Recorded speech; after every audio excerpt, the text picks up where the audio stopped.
Well, could be happening because, ladies and gentlemen, now's the time. Can Kadiliman live up to the name where shock factor brings eyes to the screen?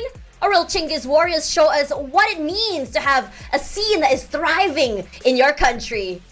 And now, I love that, again, we are going to see perhaps the birth of stars, new stars, the next generational talents, Tosh. But at the same time, there is a lot of data that KDM could have studied, and if they did scout out the fact that CGW love to stand their ground and fight, they could maybe use that to their advantage. Nice little one-way already, and another moves out the way. Utils all around, relatively quiet, the usual stuff. Taking space and time, util dumps all around, and scary. Unafraid to just go for that early peek. Gets out alive, and tag teams with Jasso. Trades upon trades here, but it's still a 2-for-1, losing Jasso. They did manage to take a lot of control over elbow here, but they could potentially set up for a cleaner retake here. They have the numbers, they have the utility Tosh. It does look like they're gonna explode on the side. One enemy remaining. Thanks, Kyle. One each. The explosive play works so well for them. The movement is good, but Sinji not able to hold down as Kale wraps out the round, and Kadiliman showing us the shock factor we talked about. And it also showed us how maybe they did scout out that early aggression that CGW like to do, especially on A. Another tends to burn his dash just to avoid the breach stun. And since they used Scary MD2's Dizzy first, still recoverable, they did have it for the later fight. And KDM, it does look like they're on top of things when it comes to early utility. The question is, can they keep up this type of discipline when CGW really try to push the pedal to the metal? Question marks all around. For CGW on that jet, it's gonna be that outlaw. That outlaw could do a lot of damage. Plus, Mix has something to say about it. The Bucky play comes true. Seen a little bit too much of those recently in this offseason, haven't we? Oh yeah, I mean, even yesterday where an eco round would just mean a neon with a Bucky. Oh my goodness. Nearly dodges He's doing it again! Ooh. The Again, it's Downby effect. Too strong right now. Then I'll straight onto the site. I feel like it has been to the annoyance of many players where Neon can just close the distance and do that to you. At the same time, KDM have kept their economy pretty much intact here. They don't have the weapons to deal with this. I feel like this might be done and dusted for CGW. Good. Stunned, hard to move. The plant is true. Kale here. All he has to do is just spot a single pixel out of space. I must wait a moment. Sees no one. His camera gets taken down here. It's about that post plant. It's a bit of tag onto Sinji. Very low arena. A bit too aggressive there on his own. It's all about just cleaning that mess. Tap looks good. They get that defuse. So clean by KDM. They only lose Migs, but at the same time, Migs was already finding so much value. Again, being in the face of CGW, plus the fact that I think they retain a lot of weapons at scale, even on gun rounds, the Outlaw, the Guardian. And I don't think CGW have enough for full armor across the board, so that Outlaw is definitely going to be a pain in their sides moving forward. A lot of impressive shots. Now, the question is, what are they going to pull out for this this bonus round? MongolZ, once again, or not MongolZ, sorry, Chinggis Warriors, they've proven to be a very mechanical team. So if KDM just overextend, they could very well be punished here. I've seen moments where teams are able to come back after round 3, round 4. Migs, that shot was perfectly aligned. Lucky one, in fact, through that smoke. Fortunately for another, he's not able to come up online. Deploying drone. Oh yeah. Mid area is where they have their sights onto. Really taking away. That drone took a while there for Scary MD, but no follow-up from CGW, and it's silent all around once again. A lot of silence across the board here, and CGW losing their jet even before finding meaningful space is really going to hurt them moving forward into this round. And there was a little bit of a flub with that owl drone, but they did wrestle control away from CGW. At the same time, those Vandals, they have to do some work here. Otherwise, this gun round is going to be all for naught. They are operating on a deficit too, but look how far Dicky is. You know, I kept saying Dicky's probably the most notorious shift walker of this stage. I just don't understand how he manages to avoid detection. Oh, it's gonna be hyper for True, but not before he gets taken down here. Chinggis quietly making his way onto the side itself. Quietly moving forward. Kale holding far back. We'll find him in the end. The shift walker that's found out. Not a best look. With its 2-on-3 man deficit. But CGW, they cannot lose any more guns running forward here. Takes out the Dizzy, takes out the Cam. His shots are true. Rina forced to move out the way, but his job is done taking out his counterpart. One more time, the Dizzy comes out here. Chinggis is here. Hard to move forward, puts in the damage. He watches his space. An anchor, unmovable. Jasso left in his own. A 1 versus 2. Taps.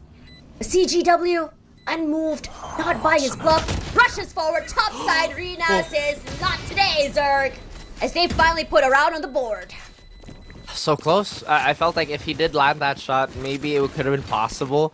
At the same time, CGW's economy is not going to be very strong.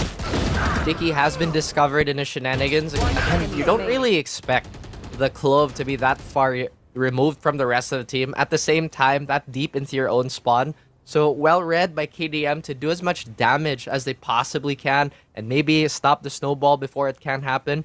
But now if we take into account what is available, it's going to be a round that they might just prioritize some of the orbs here. The more important ults are getting closer and closer, specifically on Scary MD2, which has a very, very confident operator pick this early on. But again, that's what KDM is. They're incredibly confident, and they know they have the shock factor, X factor here. From how Kale had positioned himself, you can really tell that he's done his work.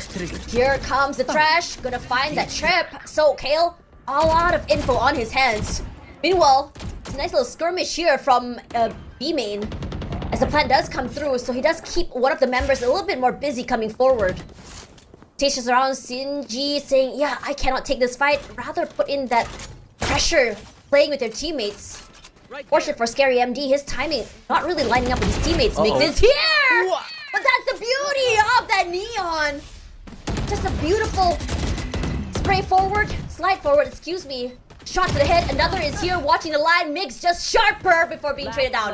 Tap and Jasso, 1 each, and Viper in a 1 versus 4. It's gonna be hard, they know where he is, but Tap says, nah, no more. I don't think they discovered the off pickup on KDM as well, so CGW, they might be walking into the next round with a false sense of security.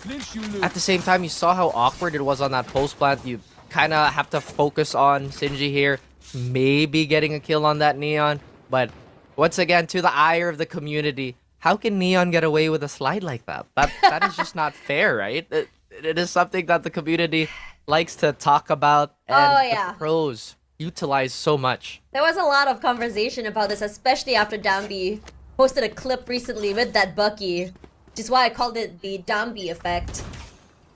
You have set plays like that with your teammate, the smokes looks really good, but for now, onto this game once again as the op finds value. Probably surprised that they'll go into this game for one more. Another. All eyes onto itself. I don't think he spotted out the gun barrels forward. Jasso has an idea that Hyper is close by. That tap on Hyper is disgusting. Probably need a shower after that.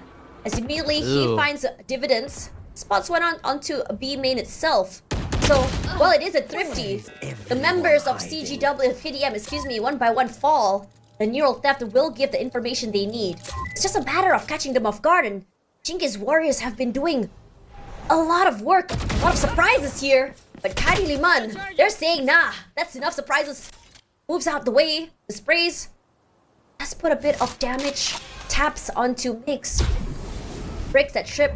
Back into the mid area itself. All eyes onto mid. Check once more. So since they found nothing there, I'm sure that they smell a rat. There's the pings. Once again, it's really that map control that 30 seconds CGW left. like to use, or rather like to fight for. At the same time, Kyle has proven that there is no resource too expensive to really secure the round. He knew it was an eco, they already got their 2. They still expended that neural theft. Just here we go. Even Scary with the peek! Well done, played that corner, Kyle, for one more. And this is looking very, very terrifying for CGW. This is their map pick.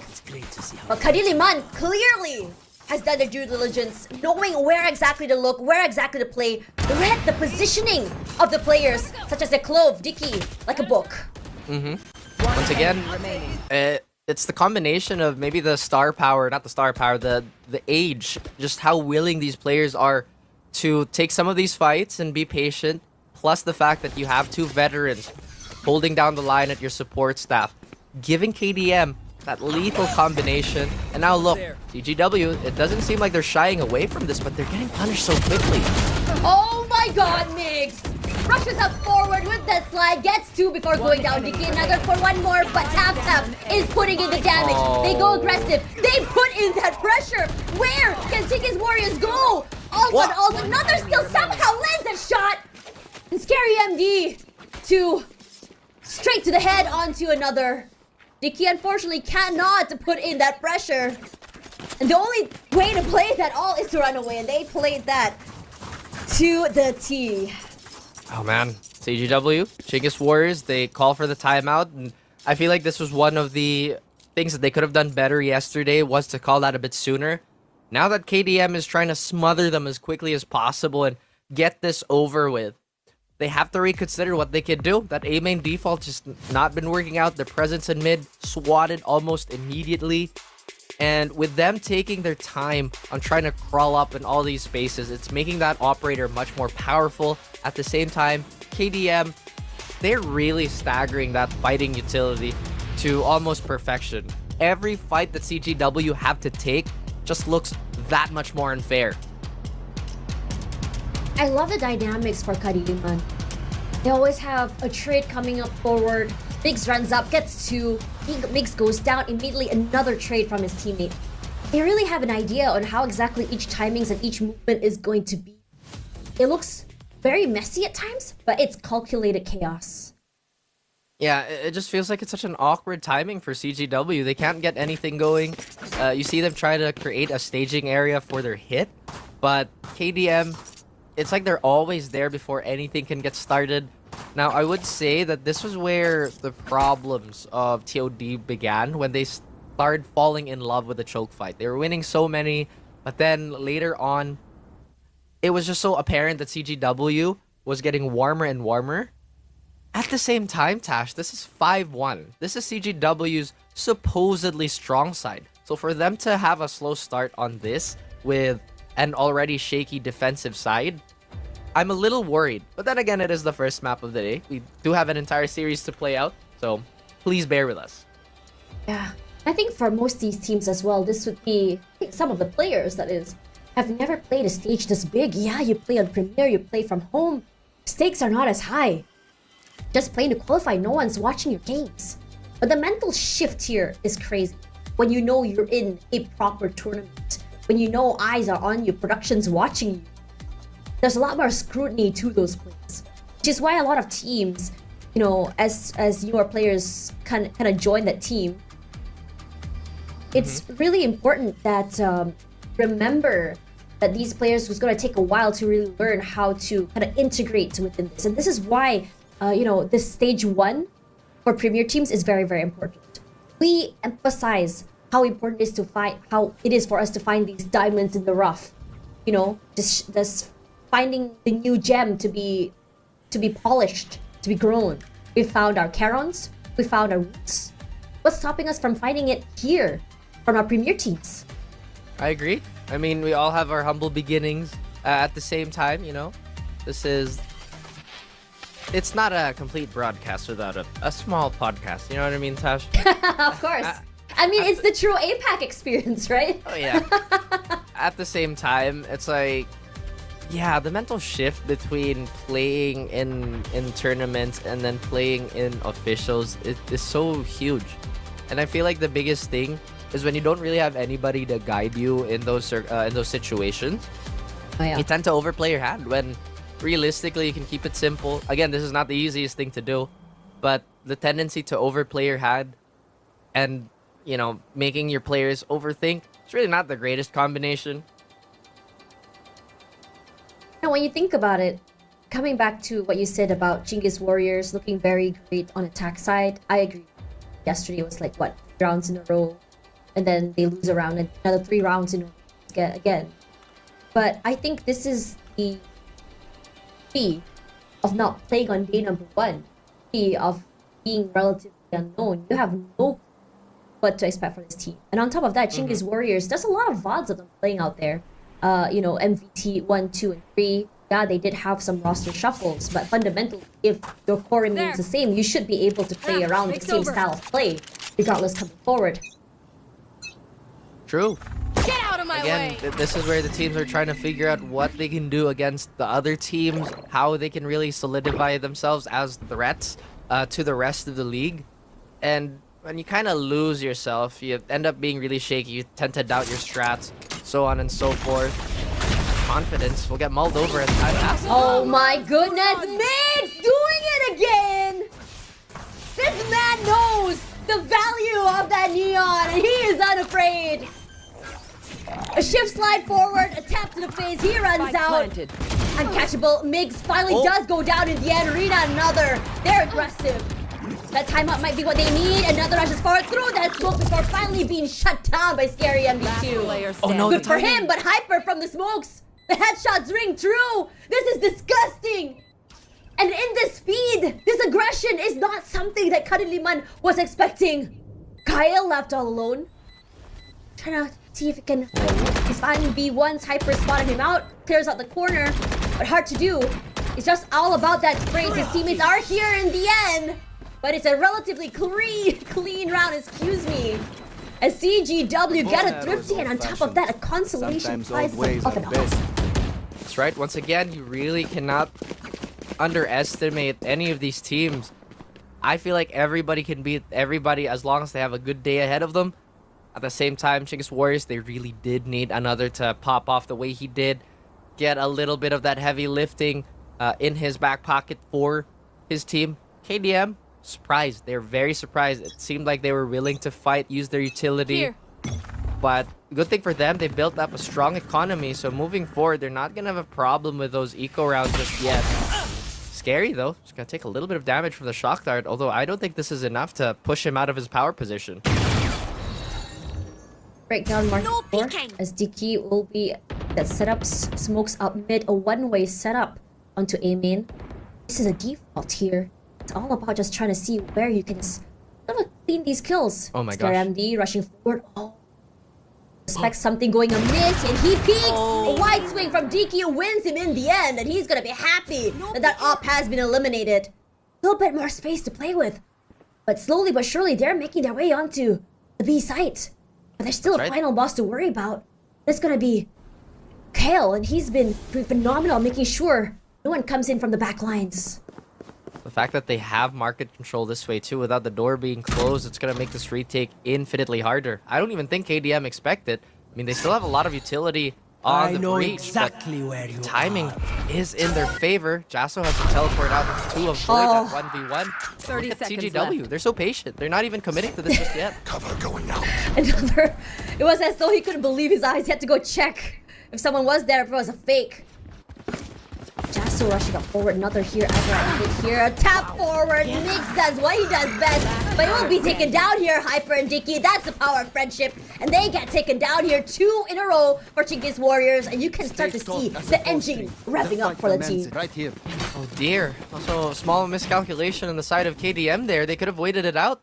CGW did not have the time to maybe secure a plant if there could have been a denial frag. But once again, it's really those small things that add up. CGW cutting down the lead, and as well as the economy in the side of KDM. They are still quite healthy though. They're not dropping the Vandal to Kale. They are going to let him run around with a Bulldog. This is still going to be lethal. But CGW, it does look like they've adjusted to the defensive rhythm. Patterns. MiGZ being aggressive, pushing up Jasso here to give him a bit of space to play. This one could be lethal. Stun up and he moves out of the way. Some traps as well to stop him. That's a lot of pressure onto him. They try to kill him, but they can't. Kadiliman this time around is the one to go explosive. Caught in the middle. The spike drops. And Hyper finds himself in a 1v5. What can you do here? Economy's alright, at least for a buy the next round, but this is a flawless from Kadiliman. A good adjustment from the team, and we love to see this. All eyes on Hyper in that very last moment. At the same time, they did run the same action.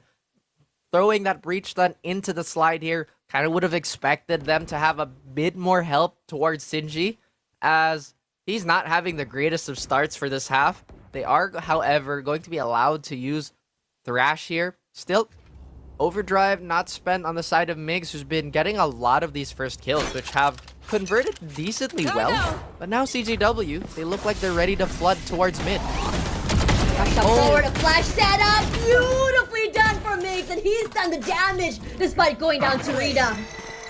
Dizzy, up top, finds no one. Doesn't give the full idea, but Tough will find another. Due diligence done. Idea that Rita might use. They might just crunch him over on this mid-side area if they decide to push. And they do. Spray up forward here, and Rita wins one. Hard to go for two, but good trade all around here for Chinggis Warriors. Regardless, man deficit. 1v2. They play together! But imagine what could have happened if they lined up. Timing was well, but Kadiliman to make it out in the end. I got very scared. I was very worried. I was so scared it was going to be a call out there. I was thinking, it's like, oh no. If they line up, it's just going to be another disastrous round for KDM. Again, there's a lot of great ideas and a lot of fun set play being thrown out of their hats. This goes here. Although there are at times where the execution is just getting stumped by CGW. But once again, we're going to go in a buy round. Scary MD2 is still going to rock with that op. I don't know where he's going to post up now. CGW, I feel like they have an idea on how KDM want to approach this A main. So I like that they're slowing down, maybe setting up traps for that Neon. But unbeknownst to them, it is also a shift on the side of KDM. Crash not used, overdrive not used. Most of these rounds have been straight up firepower. Most of the util been used as right there. The flashes, those smokes. All these firepowers. What a shot! Chinggis! Already anticipating that op. Gonna crouch there, Jasu with the flash. But it's gonna be a neural theft that deters him for going for that swing. Beautifully played, Chinggis. Rough as ever, playing with his teammates very closely. Tough. The sprays ring true, goes down by one more time. Start seeing the jet just really warm up here. 3 in the bag. Both teams W keying forward, but this time around it's CGW that wins the key. One more round for CGW to make this a bit more competitive, and I definitely think they have this in the tank. Although I have to take into account that KDM still has not gone into a full eco. They will, however, rock the judge on 2 of their players here.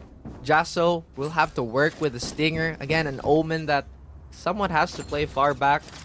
A little gimped, but careful. Doesn't seem like it's going to be too much of an issue. They're not going to repeat that slide action again towards A. CGW, they've adjusted their layout. Do they expect tiles though? Oh, MiGZ finds another way forward. A lot of damage onto the members of CGW. Another nearly gets chunked down. It's Tough to get that first pick off. Hyper goes down. MiGZ is just rushing up forward. 2 already, and he's not stopping. Finally stopped though by another, and they're rushing forward. Oh, now here comes the Thrash. Rina there. He really covered down his teammates, but Scary MD just sharper, and he is not stopping. The Gecko firepower is in this game, baby. That it is. And once again, that was supposed to be the strong side of CGW. So for them to go into their quote-unquote defensive side this way, it's a little worrying. But we'll be right with you after this halftime break.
there.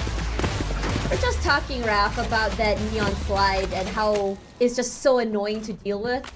And as they say, if you can beat him, join him. That's exactly what Mix is bringing to the table. So far, Chinggis Warriors hasn't been able to deal with that quite yet. They have the key forward this time around. Mix takes a lot of damage, but he still rushes forward. Unafraid, unscared. Tap will be able to take the damage, but it's him that puts in the pressure. Now they're here with 5 pairs of eyes staring straight right at him. What can he do? Do they check Dicky? No, they don't! And Dicky is sharp as ever! He is the player to look out for in MVT, but can he bring more? No, he can't! Scary MD2 is the player that's been stopping a lot of these dream plays. Oh yeah. Hyper here. One enemy remaining. Forward here, Sinji just sprays, playing close to the side, and despite the very explosive start by KDM, is CGW that retakes to perfection. Absolutely. CGW is one of those teams where it is just so difficult to fight them once they're planted and once they've set up and once they've agreed on the rules of engagement. It did look really good for KDM here. Again, like you mentioned, the breach ult was used really well. Dicky, however, had a lot to say about this hold, and of course, Sinji. We talked about how he needed to heat up alongside with the rest of his team to really push Chinggis Warriors over the hill. But it does look like this is going to be... they were considering a force buy on the side of KDM. They realized we have a few rounds to give, and maybe Migs is gonna find a few stray frags here. This is not uncommon anymore for the Neon to rock the Bucky. Are we gonna find some success here, Tosh? The thing is about Migs, he's not afraid. He takes up space, he gets tagged, and he's okay with that. All eyes on him, but his teammates are the one to shoot the backside. Dicky pops 2 hits, sharp as ever. It's all about Migs, but it's disgusting. He does what he does best, popping heads with that Bucky. And Dicky, forced to give up that space, have to play a little bit more behind. Spots one out, they spray out forward. One by one, he's trying to put in a little bit more pressure, but it's hard. He has to isolate these fights. No clue where Migs is. Yes, he does, but it's only Shinji in the end.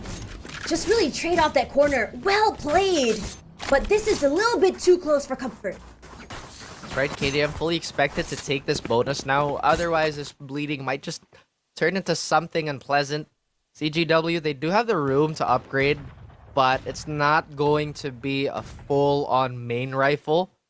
It does look like they're going to be rocking the Bucky, so a lot of these close corners are going to be a bit more dangerous. So far, KDM haven't really shown their hand on how they want to slow the game down. It's been, let's just see how we can quickly blitz a site, maybe a point of interest, and see what happens from there. Now it does look like they're going to play with their rifles a bit more carefully. Denial Dorst. Flirting with the idea of down to B side. But these question marks are what they want to play with. Keep them on their toes, perhaps kind of force CGW to get a little bit more curious to go for those picks. A CGW discipline is key. Nice high-low setup already between these two players. To see if something is going to go forward. Suspected even, they heard the noise. They're slowly rotating their way onto B side without fully giving up onto A altogether. Once again, this is the CGW problem. They like to play passive, they like to play safe on this defensive end, but at the same time, they are giving a lot of leeway for these players to just, again, plant their feet and maybe ready for a hit. There's still no rotations on the opposite side here. However, that A side looks so vacant. And KDM are having second thoughts. But Kale is going to provide a bit of a distraction here to really sell this fake. Yeah, but it looks like the gamble stack was toward A side itself. They should have a little bit more time to get onto the side itself. But we know that Sin can be the stopper. He wants to be. Cage set up already. Has a bit of info where it is. 13 seconds to go. And here comes Aziz with that plant. They're going to be able to get it. Dicky will throw in that metal. Finds no one. Rushes up forward here. In his hands. And the Bucky gets one. Dicky can also make a lot of noise with that Jasso to get two to his name. But Sin is the one to stop them in the end. Time not on their side. In fact, it's their enemy. Oh my goodness. This is almost deja vu from the previous round, from the previous half, where they miscalculated how much time they needed to get on site and get the plant down.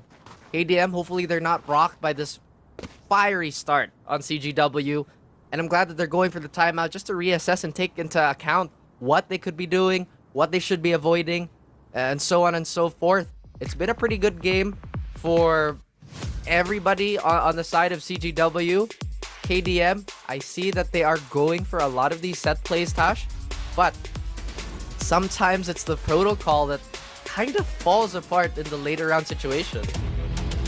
You know what's really exciting? The fact that we throw out all the, former casters for the Mongolian scene or the viewers from the Mongolian scene. Talked a lot about Sin. And I hyped him up in the beginning of our show today, and you said Sin yesterday had a very, very quiet game. And now from watching yesterday's game till today, it's like night and day. It's as though he had really, really warmed up to the stage. He had warmed up to playing on these bigger leagues. He looks so good right now. A terrifying anchor to be reckoned with. You leave him on the side alone, you cannot pass. Yeah, his sunset yesterday was definitely not anything to write home about. But at the moment, he is leading the charge for his team. Frag distribution, as I mentioned, is decently even on both ends here. Well, KDM stacking up towards mid here. They don't beautifully expect this. played. Nice cross is set up as well. Another play in this corner to perfection through that smokes, and he sprays, putting in a lot of pressure onto this mid area. His teammates had set up the best outcome for him with a 4K. And he just sweeps the entire round. Uh-oh. And maybe KDM, they still have to find a little bit of time to fan the hatches and maybe stabilize, because they look a lot messier now in comparison to that great first half. Another's also getting a few kills to his name, so that Blade Storm is going to be online very, very soon. 4 rounds unanswered on the side of Chinggis Warriors now. KDM, where is the response? They do have the weapons, Tash, but those big team fighting ults are still not completely available. They would like to have that Rolling Thunder, but it's just 2 orbs away, 3 orbs away, sorry. Oh, they suspected. They want to do the same thing again. The setups are true. But the information is enough for another to not peek. They do due diligence. They do check him in the end. Migs this time. He's aware. But on top of that, is rewarded with a nice little upgrade. The CGW, they know that their mid play has been discovered, and they give up that space, looking to play a little bit more passive and closer to the side itself. KDM, they're still trying to get a lot of those first kills and converting off of those. Now they set their sights towards A, but now they are wary of Sinji. He has proven to be a menace even on his own and with his utility. At the same time, there's a quicker response from the rotators here. Still though, that's ways away. They could overrun Sinji here if proper utility is going to be expended. That trip is to go and break it. Once they do, it's going to be explosive onto the site. We're gonna set up Rina. Peaks, and Rina wins it in the end! Jasso to find what to his name, and so does Kale! 30 seconds left. Already expected this to happen! We've foreshadowed it, we've seen it! But CGW was not ready for that! Planted. Played their hand a little bit too close. And now Dicky forced to go against a 1v4. Has to chuck drop, has to check main. So many angles too clear, and this one is close! But Kale would just say, pop goes the weasel. Ahead. Not mine, it's pop, it's yours. A lot of stray gunfights going in the way of CGW. Again, we were expressing the concerns of the late rotates, but at the same time, they didn't have the utility to maybe cover their approach. Now, ultimate economy, very lopsided towards KDM now. Still no Rolling Thunder that they would love to use, but everything else definitely plausible. Now, it does look like CGW are making yet another adjustment, but KDM, they look to be interested in taking B. There's no early warning system here too, barring maybe that early scan, but it does look like majority of them have dodged this. So once again, a false sense of security going over the Chinggis Warriors. Really hear that Thresh rushing up forward, so much space taken just to make sure that it's clear. They do know there's no one up in there. Wanna go for that retreat. Hyper playing up close. Thinking about just dropping down that drone, but no clue if anyone is there. Just cover him if they want to. And just so playing on top of Ticket Box to perfection. One hit popped, and he knows Hyper is close, and he wants more. Stun up forward, finds the one. Rina! Disgusting peek. takes his head off, and here comes Thresh for round 2 before Hyper takes Mix down. Round by 1 is just an exchange of Thrashes here onto main. Knows one is close. I think they do get him, but tap will find Hyper. A movement to the side, another is ready for him. With open arms, and Day does rush forward regardless of whether or not that is that mosh pit. Doesn't matter when the defuse to come through, but CGW shows us that DAY2 can play as explosively. KDM getting dissected on that post plant there. I thought the linchpin of that hold would have been the market position, but CGW with some fancy footwork and some fancy utility, really prying control away from the hands of the Filipino squad here. He as well throwing a lot of haymakers into the mix and shooing away the would-be post-plant defender. KDM still doing a good job of keeping that economy afloat. Still, I'm surprised they're not leaving the Vandal onto the hands of Kale, who's been pretty decent with it. Mix does have that overdrive, but they're saving it for a rainy day, and it does look like this still isn't going to be a quick burst, and CGW's patience is paying off. So this has been a staple for these teams. Adding noise and explosive to the site. Very similar style of play, and Mix to rush up forward, Hyper for 1 before taken down. Doesn't matter if they get ahead. The space entirety on top mid is completely gone. But Sin, he wants to do something about it. He sprays, takes a lot of damage. 1 hit pops, can't go for 2. I know exactly. Still, Neural Theft to give away the information plus a plant. There's possibly going to be a W up forward. This Rina. Let's make sure Dizzy is close, finds one over Boba. How is he doing that? He was not even looking that way. On the side already, here is another. The hero. Kill taken down. Dicky trades back. A lot of answers to do. A lot of answers to find. Kill. Oh, 1v1? Able to go for that isolate. Knows exactly where one is. Cage triggered. Just challenge that corner here. The cage is there. Rina to swing up forward, but Kale with the 300 IQ. CGW looks strong, but Kale says I'm better. Oh, in spite of Rina getting picked off early there, still managed to salvage the situation, and KDM trying to hold on to this lead for as long as they can. Again, some good shooting here on everybody's part. At the same time, CGW doing a good job of avoiding those flashes that could have made it that much more difficult. At the same time, they have to rely on another's Blade Storm yet again to maybe push them over the hill. KDM is getting dangerously close to match point now with a by far superior economy. So maybe they're going to slow things down. Maybe they're going to be a bit more careful. Maybe they're going to avoid getting impatient, you know, avoid seeing red.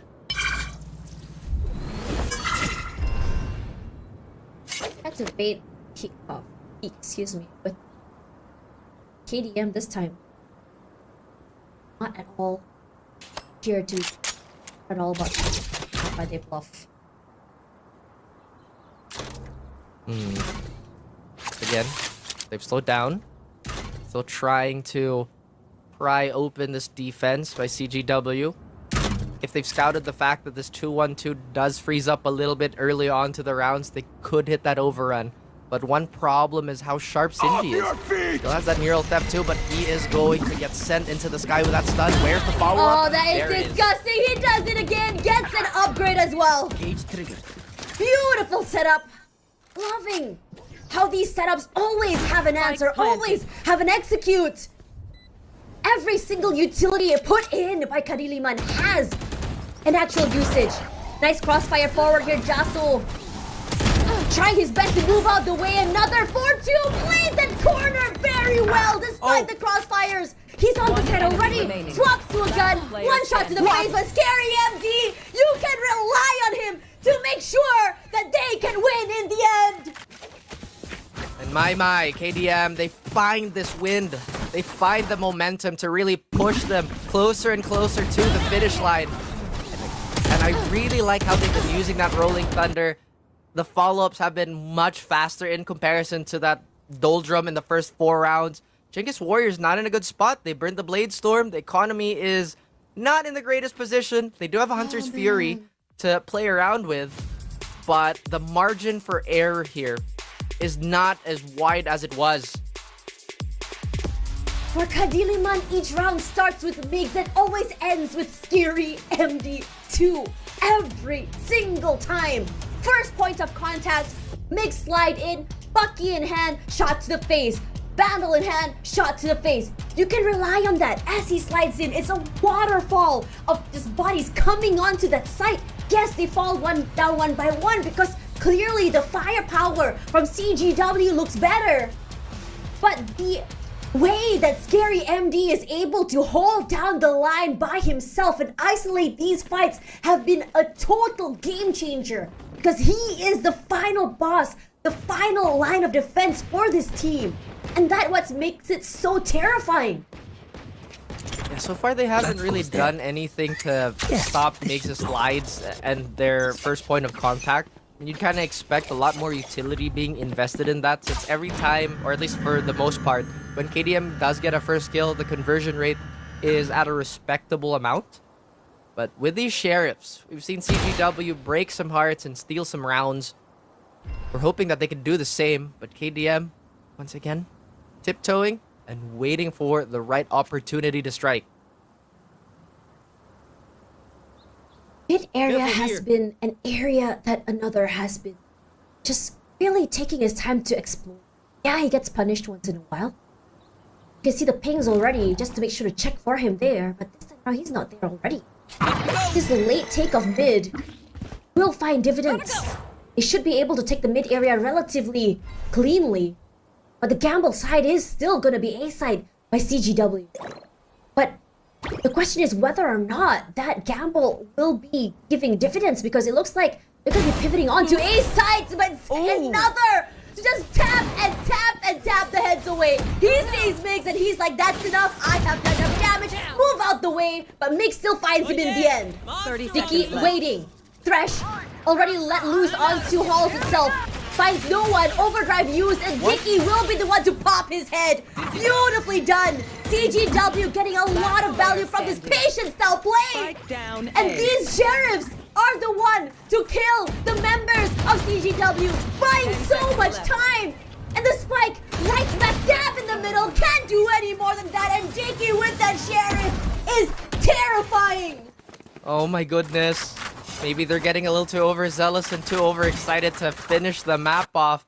Now they're slowly digging themselves a hole that could be potentially hard to recover from. At the same time, maybe if that double swing was a bit quicker, then that wouldn't have happened. Big kudos to another though for landing those disgusting shots. Now, knowing KDM has half armor here, or most likely going to half buy, this outlaw, it might just have a maximum return of investment here. I think he also has that not dead yet, so potentially could have 2 lives in this round. Go, go, go! Shock it! Oh. Here, another still finds Big Rina as well. These lesser weapons, so terrifying in their hands. Dicky for 2. And it's a flawless round for CGW. This is the map they picked. Kadiliman started off strong, but CGW answered back. There was no resistance on the side of KDM here, and again, looking back, it did feel like it was somewhat of a throwaway round. They managed to run, hoping to get some eco damage here, and maybe winning was a bonus. Now another has an operator, and maybe these quick hits could get slowed down to crawl. Utility-wise, everybody's topped up, but KDM, they're looking a little shaky. They were so good in the first 6 rounds, but now moving forward, it's getting turbulent. Really? Red looking to outplay MiG and mark him. It finds value. Dicky to come back, not dead yet, but he's in the middle, can't do more than that. And Scary MD takes him down twice. Not the outcome you want on this round, but still buys enough time. I know His teammates exactly are here. where you are. Neural thefts to just deny any form of space they had taken away. On the site, straight already. Hyper moves out the way. Over straight onto the site. Spots one on top. Spike planted. It's gonna be a hard retake. That it is. Still doable. With operator though, that one-shot lethality is something they have to consider, Tash. Oh, Jasso is spotted out the gun barrel already. Taps Out to the boxes, finds the one bit of chip damage. Flash, but no follow-up. Another in this corner. No, that Taff is close. Does. Just waiting for the right time. Just swing right at him. Sinji! Nasty shots from that corner area. Others Last here. player standing. Time not there. Another choosing to go for a save instead. Swing back. Perhaps some exit frags would be the name of the game here. They try to at least to hunt. Biggs will go down. He goes for 2, and another will at least put a bit of a dent onto the economy. But will go down to that spike.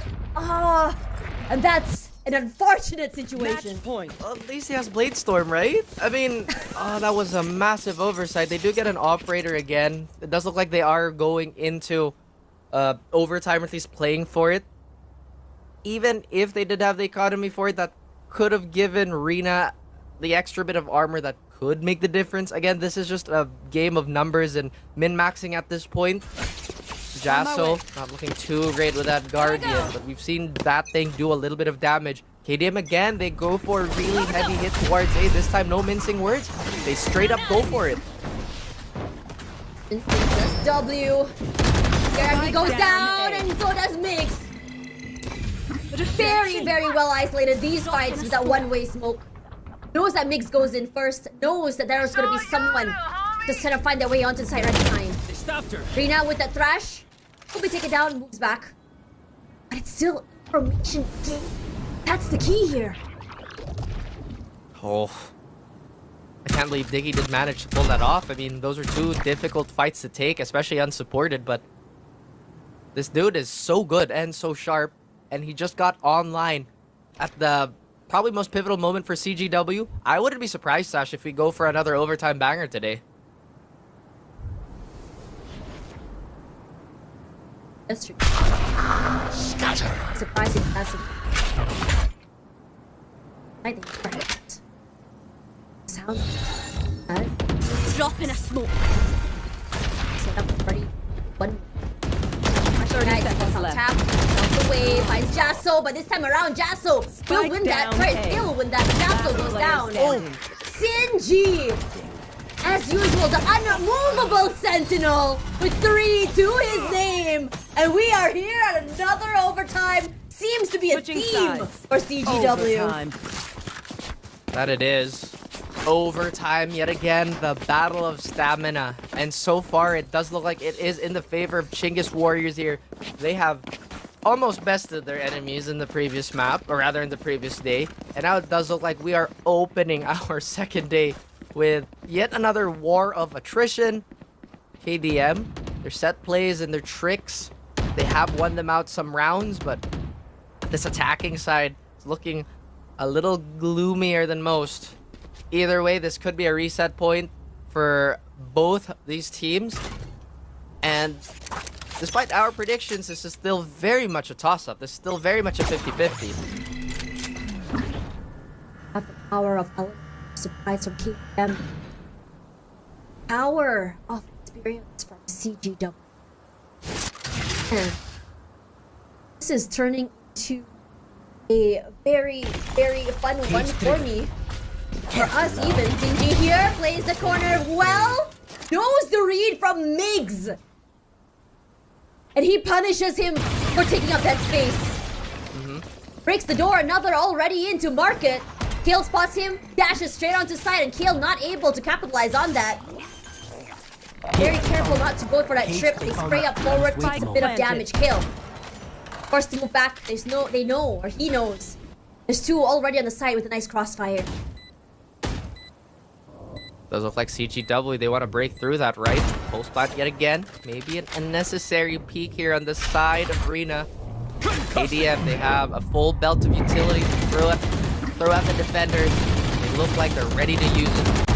Taff finds one. Hyper! Gonna find one to his name, and Taff is sharp as ever. The time and moment for Taff is here. He's aggressive and he's sharp. Finds one more, but the double swing from CGW will be the one to win them the round. Now the question is whether or not they can continue this streak for CGW. A loss yesterday for overtimes. Is this going to be something they're going to continue here? That's a good question. They have to be a bit flawless here to maybe stay afloat in this stage. I'm not even entirely sure how they can push the stakes towards their end. But now looking at KDM, they are looking quite rocky. Again, executing well on some of these hits, but the follow-through is just not there. Slowed down quite a bit, but they are giving CGW a run for their money on their own map. Another whiffs a crucial shot here. KDM, what do they do?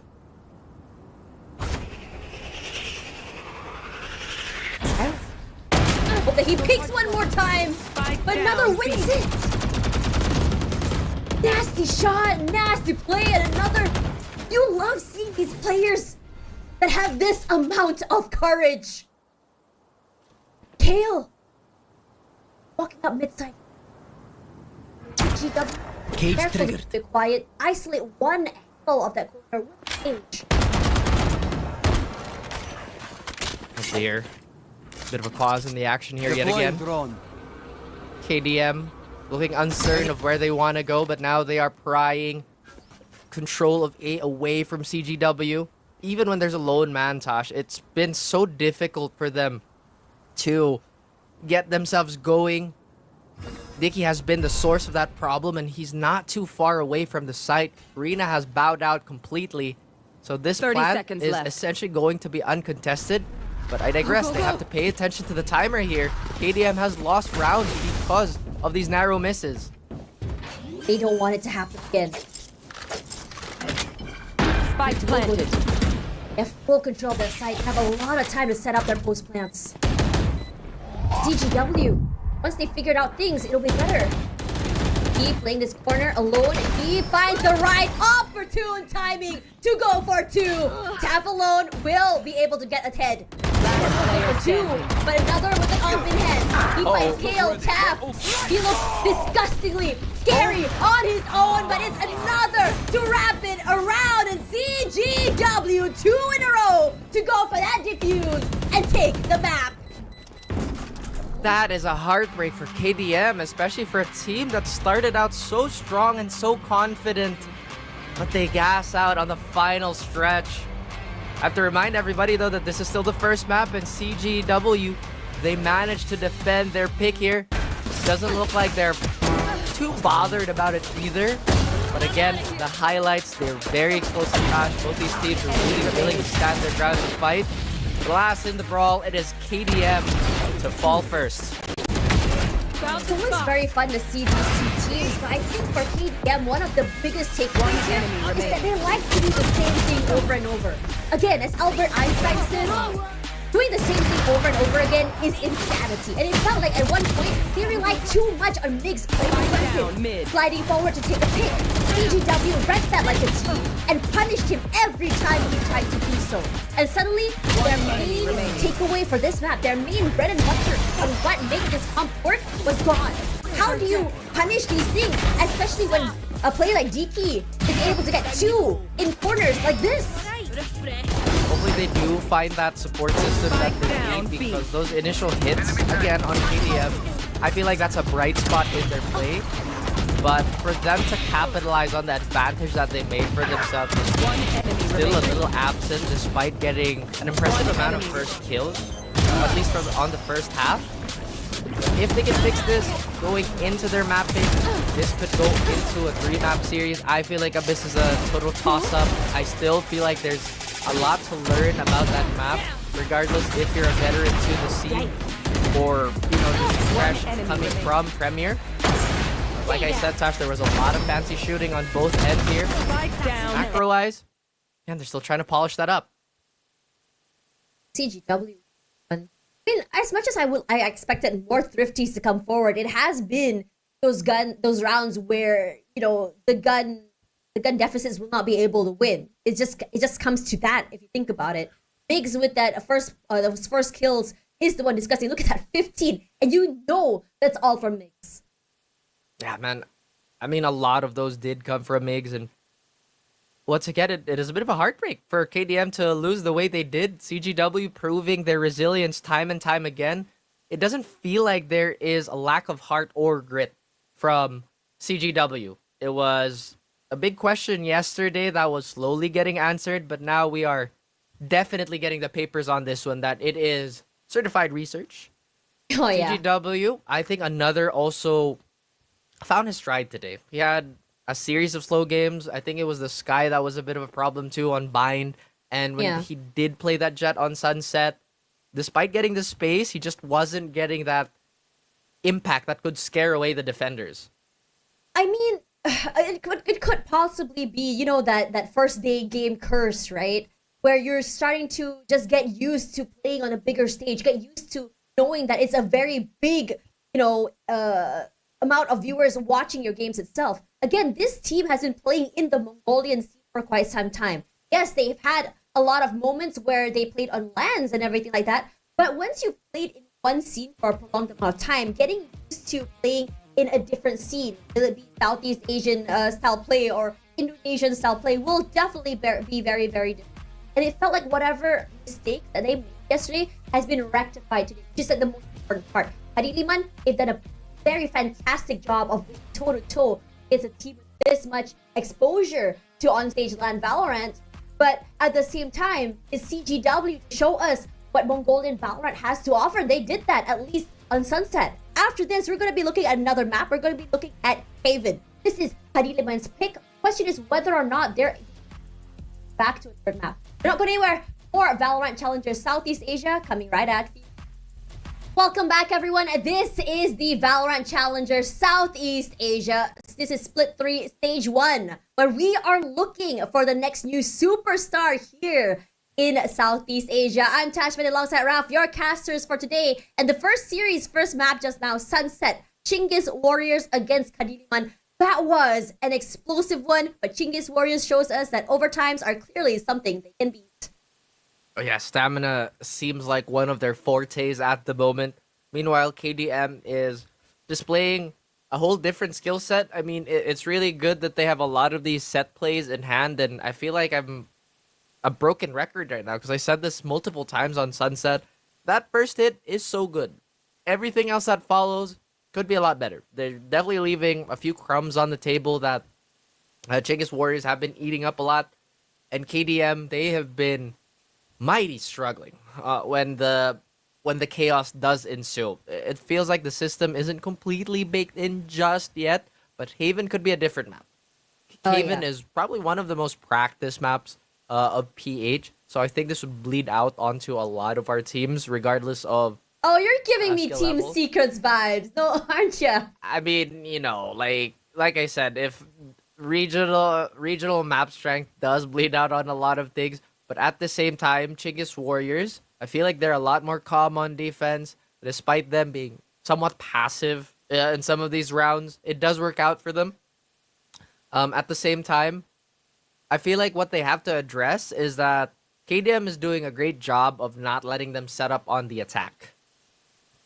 They're doing a great job about that. I love the fact that for Chinggis Warriors, it felt like they took some time in the first few rounds on attack to really figure out the strength, the weaknesses, really get into momentum. And it wasn't when we saw and another get into momentum is when they start to really go online. And I think that this is something that they have to figure out how they can get into the fairly early. Because it was quite a big lead that Kadiliman was in that previous game before they're able to come back. But granted, the fact that they're able to come back also shows the amount of mental fortitude that these teams have.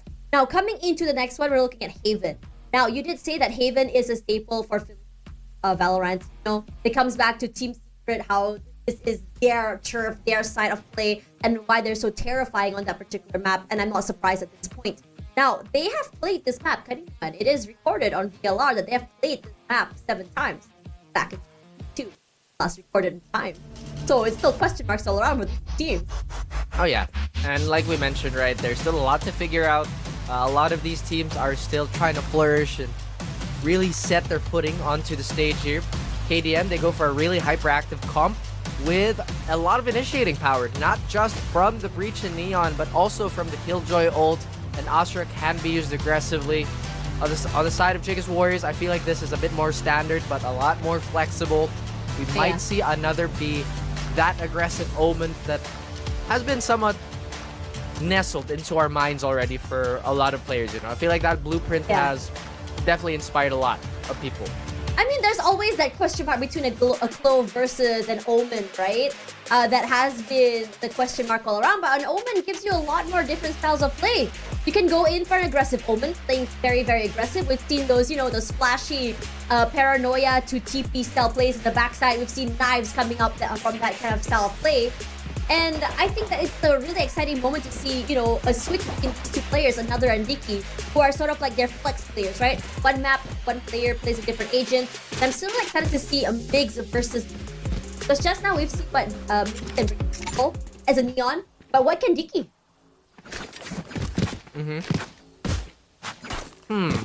I feel like Dicky really shined on that Clove just because it was a tempo that was more comfy to him. When he was playing that Raze on Bind, there was once again a lot of moments where he would walk up, but now playing on that Neon to get demolished by Kael. Wow. As soon as the turret went off, it's 2 head taps, and Kael was so quick to react on that. Absolutely terrifying stuff. But that doesn't stop the other members of CGW from stepping foot into the garage area itself. Hyper aggressive as ever, taking up this space, spots one out, knows Jasso is close by. He decides to give away that space. He is here. He picks out one area, but is going to be punished easily by Jasso. Kadiliman, they know how far they can take this, and unfortunately for Hyper, none of his bullets are going to land. Another force in a 1v4 inside the smokes, and he's so low. Will be spotted out by the recon. It's gonna be a fairly clean pistol for Kadiliman. I like the confidence yet again, but the doubts really come into play later on in the map. I do assume that this is going to be... Yeah, I'm going to go on the assumption that there is going to be a lot more repetition. You did mention that even in the older core, there was a lot of, I guess, reference for the newer members to kind of play off of. Even though the meta has changed quite a bit, we see a lot more Neon. I feel like there's a lot more variation in terms of agent composition all around. But going back onto the game here, Chinggis Warriors, they're going to force it up just a little bit. That Outlaw is going to do some damage if they can land the shots. And Dicky has to provide the space that another can work with. That's going to be the first 2 shots whiffing too. So Jasso knows not to peek.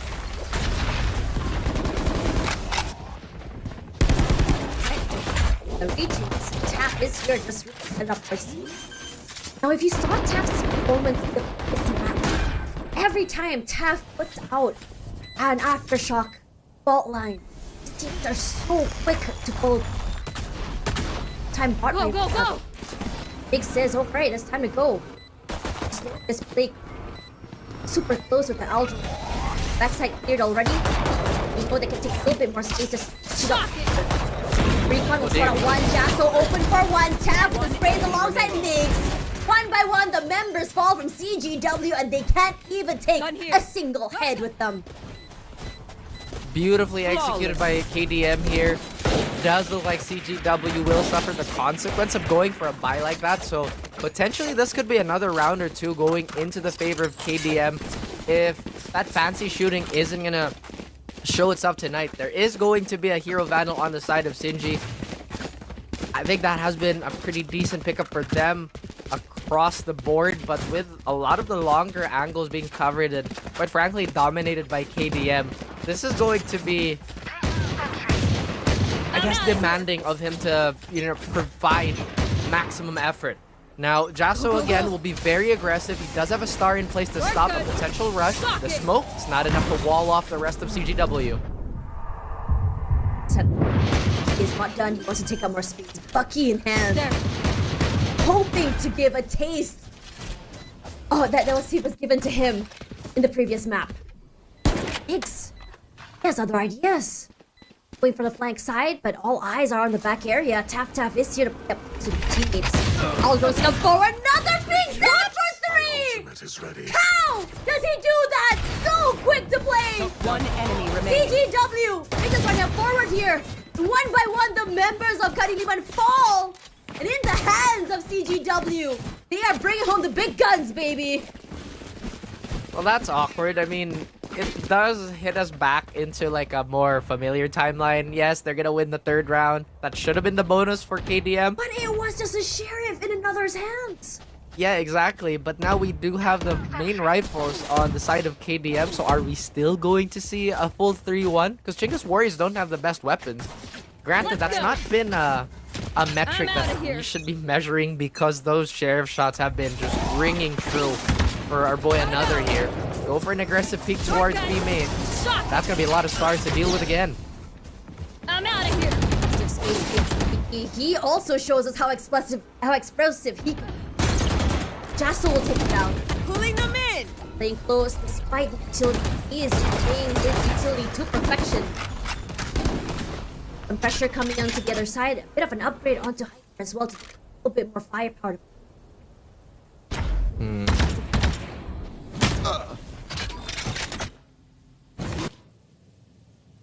Oh boy. GS up forward makes us holding that area for quite some time. Finds dividends. Very scary for CGW. The skirmishes go down, but another one shot lands it during the jump peak. There's still one more person to worry about. Don't need any more. Rina to fight his counterpart completely obliterates him. It looked good for Kadiliman in the beginning, but these isolated fights give so much value for CGW. White swings, taps to the head. Blinding. Sharp as ever. Paranoia. Finds no one. But he still finds some space. As Another is playing with this so well. Last player standing. Fault line. Hyper catches one off guard. It's a clean round 2, and I think we have our answer, Raph. Tale as old as time. KDM doing well at the beginning, but once again, step 2, 3, 4. What are we going to do about that? KDM now suffering the first eco round that they'll have to do here.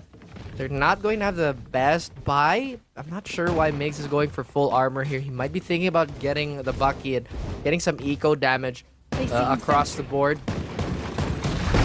I don't think this is going to be a round that we're going to write home about. But with them contesting window this way, this could set up shenanigans for the rest of the crew. Test Big's time is right. He can pop at least 2 heads. Cage trigger. Something here, and he does. An upgrade, a vandal in hand. Overdrive online already. Puts a lot of damage onto Hyper. Another to stop him. He goes for more. One more to the head. A team P, a fake. In fact, he goes aggressive. Takes a lot of damage. He tanks it. Finds a head. Scary MD2 all alone. His teammate is here. Arena. One enemy Spotlight to remaining. the side. Will fall to the aftershock. Pale all alone on site. Body shot away, though. Sheriff is sharp. He's done it. We saw it on Sunset. But a high ask to ask him to secure the round with that. And for CGW, that was a terrifying, terrifying start to show us how much firepower they have. It is indeed a tall order to ask for any player to clutch it out with the Sheriff. Even though it has been really impressive for the most part. And Another really bringing these 3 rounds One for his enemy team. remaining. Previously, we had a talk, right, about the firepower of CGW.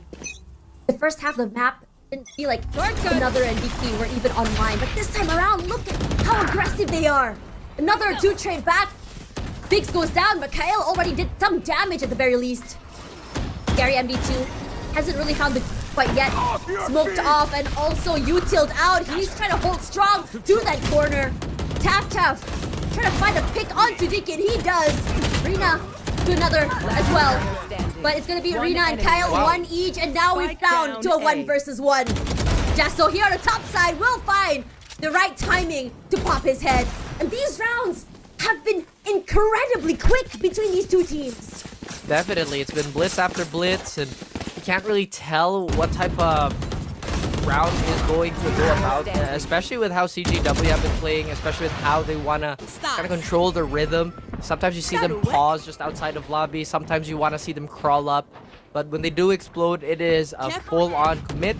Another, like we mentioned, has been bringing the volume and the heat.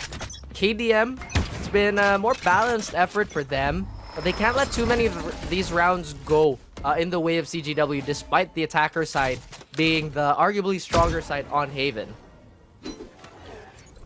not a to stop Mig's initial push. It's just really placed there, ready. Here, roars of firepower onto mid. But no answers yet. Another possibly had a heart attack from the peacock from Migs. Still, a little bit of damage on another, just barely. It's gonna chunk away at his armor. But that operator won't pay no mind, taking some prolonged duels. Like I said, CGW's rhythm is just so unpredictable. Now they try to scale up. Mig's very, very low, so he can't really have that much staying power moving forward. 40 seconds left on the clock here, and the crawl still has not ended. However, this could be a straight fight for KDM. Never mind. Jasso and Migs one each. So at least 30 a little seconds bit left. of value for them at the very least, at least by losing one. They just scored up very well. Another, that op shot, disgusting to his face, Jasso. Good to find one to his face. Blocking vision. Smokes all around after shock just buys some space. He waits and he sprays, but Rina, Time. movement is there, time is 10 there, and seconds he left. is going to be able Spike to safely planted. put down that spike. A nice little cross right comes through. enemy They remaining. spray out with that flash. That's time player here to find KO. But it's gonna be another that's played there. But you really gotta give it to CGW. Despite the rushed plant, they had protocols for that post plant already. A nice cross already, playing with their teammates. Beautifully done. Yeah, that's exactly been the difference. I mean, there's just a lot more composure on the side of CGW, and KDM right now might be relying on their coaches to just kind of steer them clear of all these cloudy decisions that some of them have been making. And again, it's completely understandable that there's a lot of discomfort jumping from Premier into this type of stage, even much more so actually as a young player. Now it's time to buckle up. They really want to keep their hopes and dreams of qualifying still very much afloat. Being down one map might be weighing heavy on their shoulders as well. And CGW know that if they can just stretch this game out, it's gonna become that much more problematic for KDM. It's been very, very competitive, but the thing is, each round is just so heavy on one end. It's not close rounds. It's just a read upon out, aggression upon aggression. It's about who catches who first between these two teams. Whether it's gonna be Migs or another. It's not really been all eyes on Dicky as much as I thought it's gonna be a head-to-head between them. It's been another head-to-head against Migs in these two games. Oh, the duelist duel is a tale as old as time yet again. This time it's another 14-4. I feel like that's ridiculous, but where are all these wins coming from? That's a 5-man peak from both ends here. Migs waiting patiently, and he finds one with the Bucky, his signature play. But if someone dares to peek, another is there to answer back. Last player And standing. he still wins it against Migs. Despite the shorty in hand, Kale there, gonna go for that paranoia, rushes forward, plays beautifully together, and another just packs 4K in the pocket. I What like that on pocket earth scrap, was though. that mid-scramble? Well, that is definitely a question that is on the minds of many KDM fans. Once again, I do like the pocket strap because if they did swing out and just, you know, relied on the fact that, okay, we have better weapons, then maybe the sheriffs were going to do damage. I think, like, if they do that, if they had maybe, like, an earlier stun or maybe a star, it could have been a lot better. I definitely think that's not a play they should give up, but maybe a few adjustments here and there.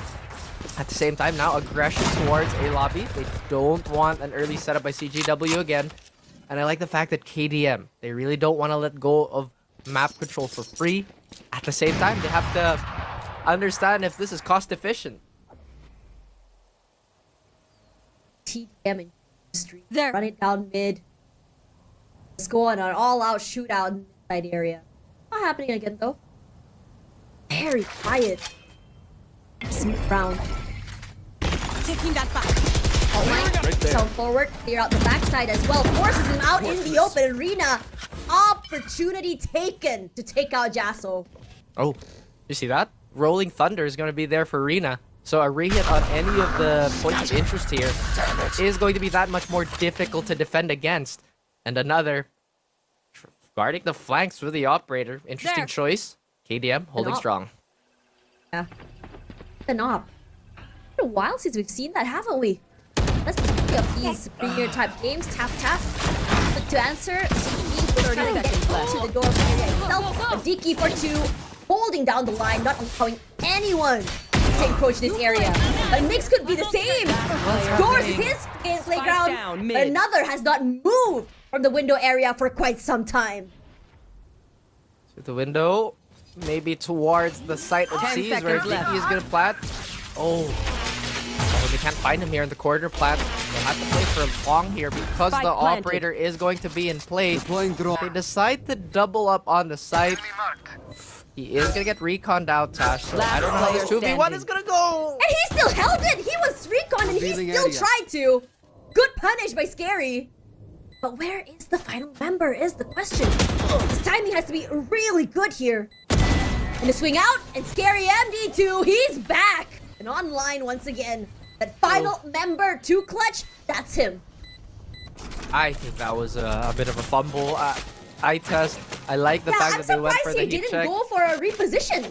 Yeah, I mean, it felt like the writings on the wall said, let's go play for long. We have an op. It's a Sova with a drone.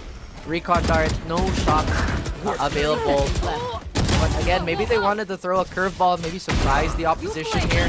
At the same time, I don't think there was a need to. I disagree with you there. I mean, the thing is, he had already been tagged by that algae. He knows exactly where you are. You're not crouching, you're not moving. You're really quick to win that first contact play. That's already, I could see, a slow motion moment there. And Diki, unfortunately, this time around, not finding dividends for his aggressive push. And taking quite a bit of damage before being taken down 1-for-1. Yep. Again, it was a heat check and a half. Right now, KDM operating without one of their initiators here. And another's testing the waters to see if he can find that momentum. But it's Migs winning the sniper duel. Gun here. Ah, these two teams. It feels like a tug of war, and it's so enjoyable to watch. These two teams butt heads. It's like seeing two elephants, two rhinoceroses, just completely go at each other. Oh boy, Hyper might walk into a crossfire here, Tash. I don't think he expects both angles being covered. See him pretty smart. Spots on one area. Tap, tap, tap. Unfortunately, whips and he goes down. Tap, tap. What on earth happened there? Down A. Jasso does find Rina in the end. They have a bit more space to work with. Could be very dangerous. A Mix forced out of the way. He rushes up forward, knows where one player is. But nice crossfire setup already. A shock dart will be the end of him. But that fumble, oh, that is devastating. I mean, it happens to the best of us. I like the idea again, but wow, that whiff might haunt him. Again, this is the test too for the younger players to keep yourself away from the tilt, getting away from, you know, frustration or at least excessive frustration, just so you can keep yourself in the game. Chinggis Warriors, they are looking to be in control of this half. But if look at that score, Raf. Yeah. 19-6 and 12 to something else. Doing? Here we go. Oh man, another capitalizing on that aggressive peak. Biggs at least trades up with that overdrive. Mickey rushes forward, shotgun to the face. Scary MD a right click, shuts him down. Jasso to move back. Util dumps all around here, and both teams caught in this sort of Mexican standoff. Rolling Thunder, will he check the corner? He does, but Hyper is going to be the one to win that first contact. 3-on-2 still. Scary MD2, a shock dart kill onto Rina. Now, it's about getting onto the side itself, but regardless of that, it's still a win to CGW. Another, how on earth are you pulling this off? If KDM can get to 5, I think this half is definitely acceptable. There were a lot of things where they could iron out all those mistakes. And I feel like in the VOD room, they are going to have a lot to talk about. But CGW, they are impressive as they are. Other than another just being a beast of his own kind, Rina and everybody has been providing the space and the support to allow this type of pop-off. KDM, they look a little bit more scattered, Tosh. I feel like they're uncertain of what to do next. Once again, if they can get this 5th round, then this game is still very much up in the air. I'm out of here. Oh, Dicky! Disgusting, disgusting plays! For 2 already! Overdrive online! Rushes forward, the slide, the shock. He is trying to clear the entirety of that side. Tap goes down. That flash was perfect to really set him online. planted. But Jasso is here at mid. It's good to fight ahead of Sinji. It's still, despite all of that, it's only a 1-man deficit for Kadiliman.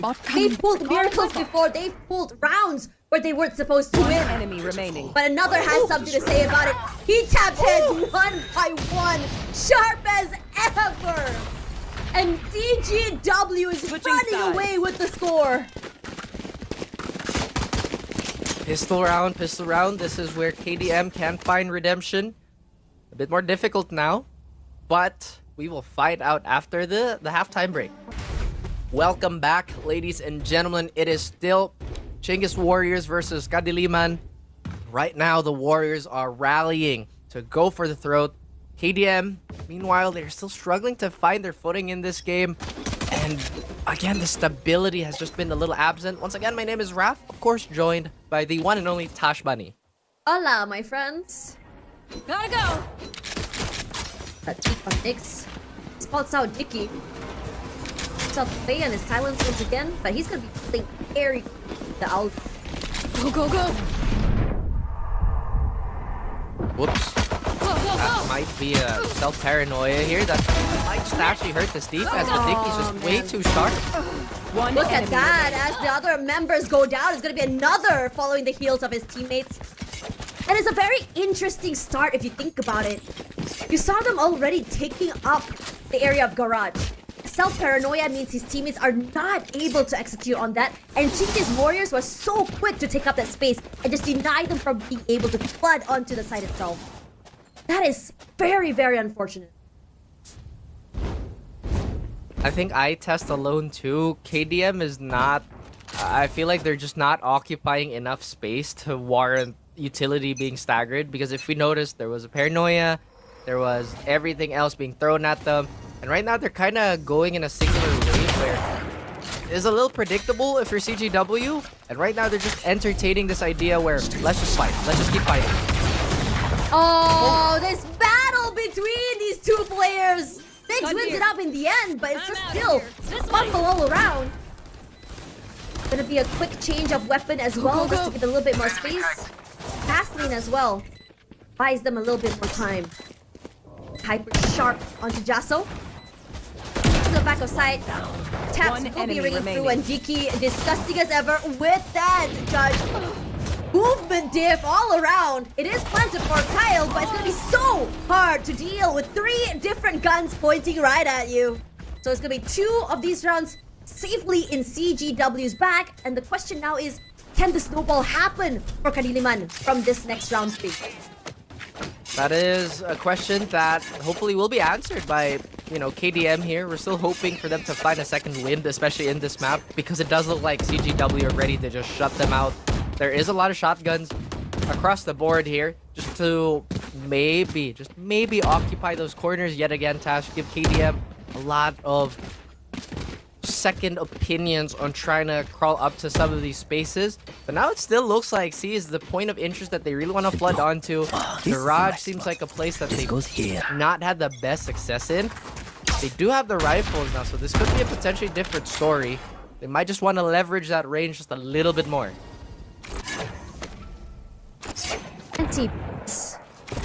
But despite that, how many rounds in a row has Kadiliman been trying to challenge the seaside area? The Aldron will find one, and Sin, unfortunately, not able to hold down the line. Good trade all around. Still a 4-2-4. Hyper close by. This time around, they get that. Kyle Calling my boss. quietly playing inside of garage area. Will be spotted. Sprays. A little bit too aggressive, forced to give up that space, but Scary is here at the very least. finds Dicky's head. Paranoia and out of the way. Hale looking to push. Hyper all alone here. Finding the right timing to go for that spray. Scary MD2 finds another. The slide's a bit much. And there we go, the answer. They take this round, and with 4 guns to spare, should be able to slowly make it back to where they want to be. 5 rounds is not insurmountable, and again, with just a lot of patience, they can claw back from this. CGW, though, they still look really stable. They are going to have 1 Vandal on Rina, although it's not going to hurt their economy too much moving forward. They did have to expend Rolling Thunder, I believe, some time ago, as that timer did reset. Dicky does have the overdrive and has the leeway to use it. I mean, once again, 5 rounds. It's both something that you can't really throw away, but it'd be a shame if you didn't play around with your lead just a little bit, just to test the waters and see where you can go and take it. See change and how they looks like it's going to test him from longer long side of C to the other area, but that owl drone is a bit of sound keys, so it does make prompt members of C as Uh-oh. Another. Didn't take any damage from that shock, but they could drone him out here. And maybe, just maybe that's the reason why KDM's not getting a lot of this space. They seem to keep a lot of their utility intact for the heavier hits. Although Scary did use a drone recently or didn't pick it up this round. I don't think I caught wind of that. At the same time, CGW, they still go for that signature defense. 30 seconds left. A variation of the 2-1-2 and just wait it out for a full 5-man retake. KDM hasn't really established a lurk threat either to really rattle the defense. Spike planted. Plant is gonna go down. Right here. shock darts already. Right here. Not hitting its mark quite yet. Mix playing this corner already. Have a nice little crossfire set up as well. We have 1 more player playing inside of Hell. Still flush out 1 player from Graffiti area, but that recon is perfect. Spots on everyone. Unfortunately for Mix, we'll find 1. But Cindy and Rina are going to be answering back as well. 2-on-2 still, and he's aggressive as ever. A big swing, but KDM will win this one. A good post plant to just really stop that flood retake coming in from CGW. Perfectly executed. That's right, the wave did come crashing, but it did not go through. KDM now having a healthy armory for themselves, looking to cut down this lead to however way they can. Meanwhile, Chinggis Warriors, a little quiet on their front, still going for the eco, so I doubt that there's anything that's gonna happen this round or anything spectacular. Although every time I say that, the sheriff goes crazy, so There. I'm kind of hoping that happens too.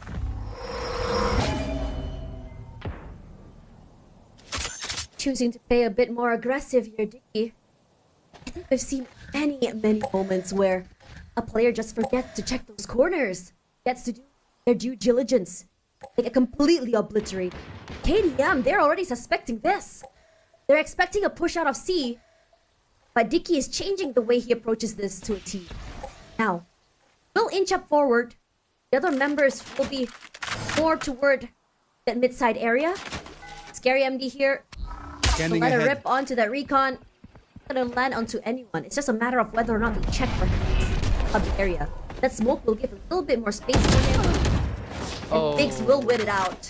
Takes quite a substantial amount of damage, actually. Rina is here to answer 1 more time. He gets recon. He moves out the way. There's a flash. And Jasso will find Hyper in the backside. Rina with the Bucky. And Sin G as well with that Sheriff. Puts in the damage. It's a meat grinder onto C-Long. Kyle here has to find the right angle, but it's going to be another from the backside with that Sheriff. And they win this thrifty. Oh my goodness. They just could not make their way out of the fatal funnel here, even though they did get the first pick, so maybe that should have signaled them to push through as quick as possible. But again, there's just too many things that were in the way. The shotguns were already doing their job, and maybe KDM just didn't want to force the issue. At the same time, they just could not find an exit either way. CGW are now poised to take this map away and clean up with a 2-0.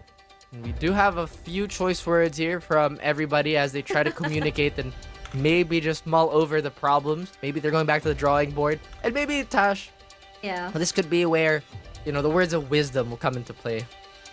Oh yeah. I think it's really important to think about how has been around. I think Kadiliman's biggest problem right now is the amount of set.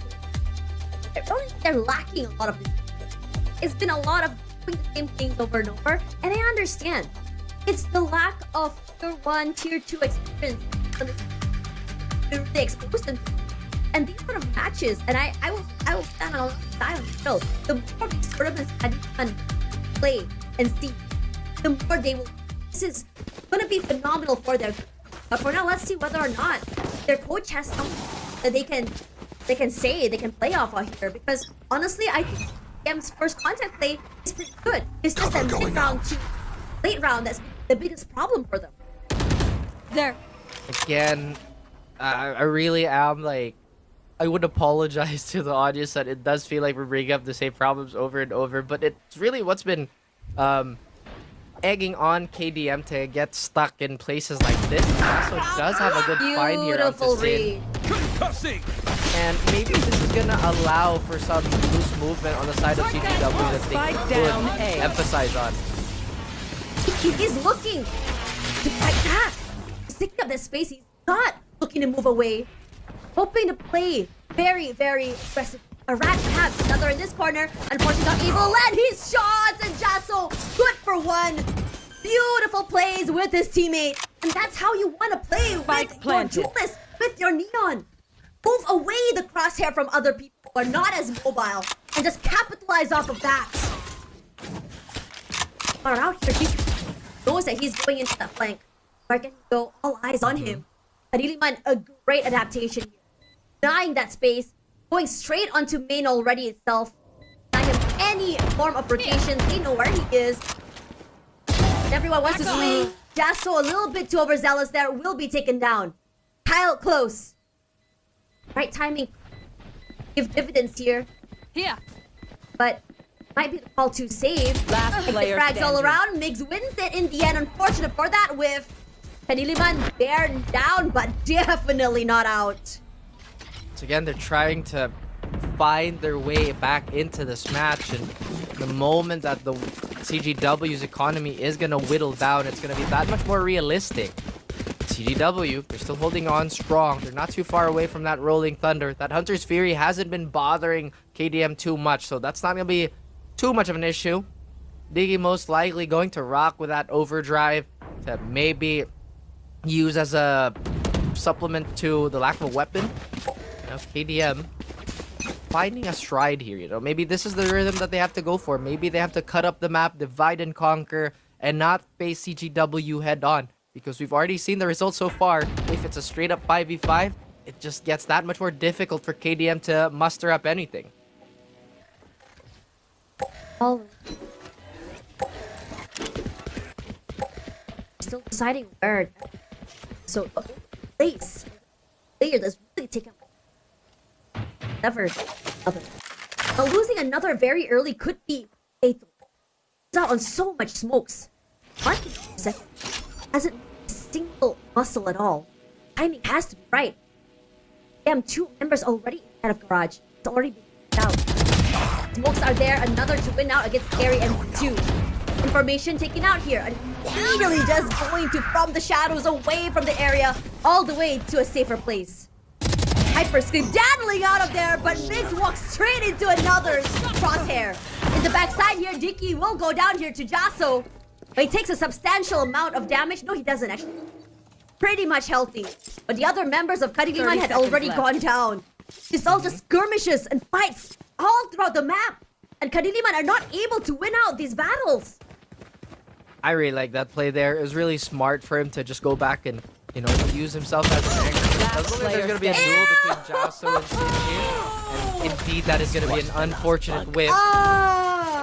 And we're going into the point of no return here for KDM. Match point. CGW. That is a lot of ground to cover for any team that would like to make a comeback. But with economy not being on their side, this is looking dire.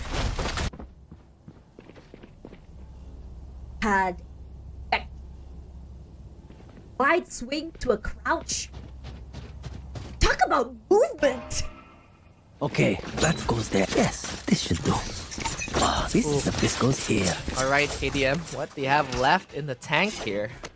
I mean, you have a few stingers. Actually, you have one stinger. A lot of big ults. They have to use this lockdown. I don't think we've seen the lockdown actually do anything so far. But CGW, they've been clogging up the lanes, and now I feel like there has been some irreversible damage here. You see how careful they are now crossing into garage. Maybe this is just enough time to be the warning signal for CGW. They don't even spot the stage player. KDM, once again, difficulties still abound. Map control, yet another big question mark.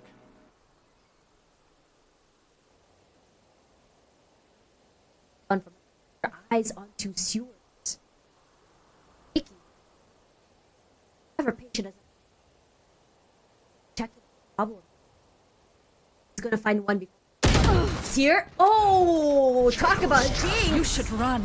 Punish already. Here comes the lockdown. Kale with that stinger. Gonna find another. It was exactly where to look.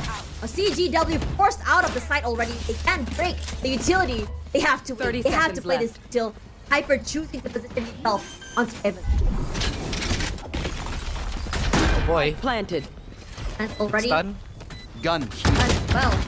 It spotted Hyper, not able to get that kill, not quick enough at the very least. But still enough to just chunk down the HP with that those shock darts. Spots one out, Scary MD goes down. Tap very close. All he needs is one singular rollback. A spray, in fact, but Migs will be watching that corner like a hawk, and Kadiliman, they chain 2 rounds in a row. Again, down, but not out. Breath now. Release the tension. Are looking to be Let's go. apex predator in this situation, and maybe this is the beginning of a dramatic comeback. But at the same time, Chinggis Warriors, they have a lot of room to work with. And another, despite slowing down a little bit on this half, is still contributing in spades, especially with that reposition play from a few rounds ago. I think that was mighty impressive. And Rina, one more away Careful here. from... you know, I get really confused with the Rolling Thunder sometimes. It's either the worst ult in the game or it's the best ult in the game. Either way, a change of pace. KDM has now occupied A lobby and finds a kill onto Hyper. Wow. The position for Migs. I know what he wanted to do there. Scary MD2 wanted to recon and play off that. But when you have someone as immovable as Migs, someone who's willing to tank that, it paid him dividends. And it did. Rina, a straight kill here. Either way, they have to cancel the drone, and Migs swings, finds Rina.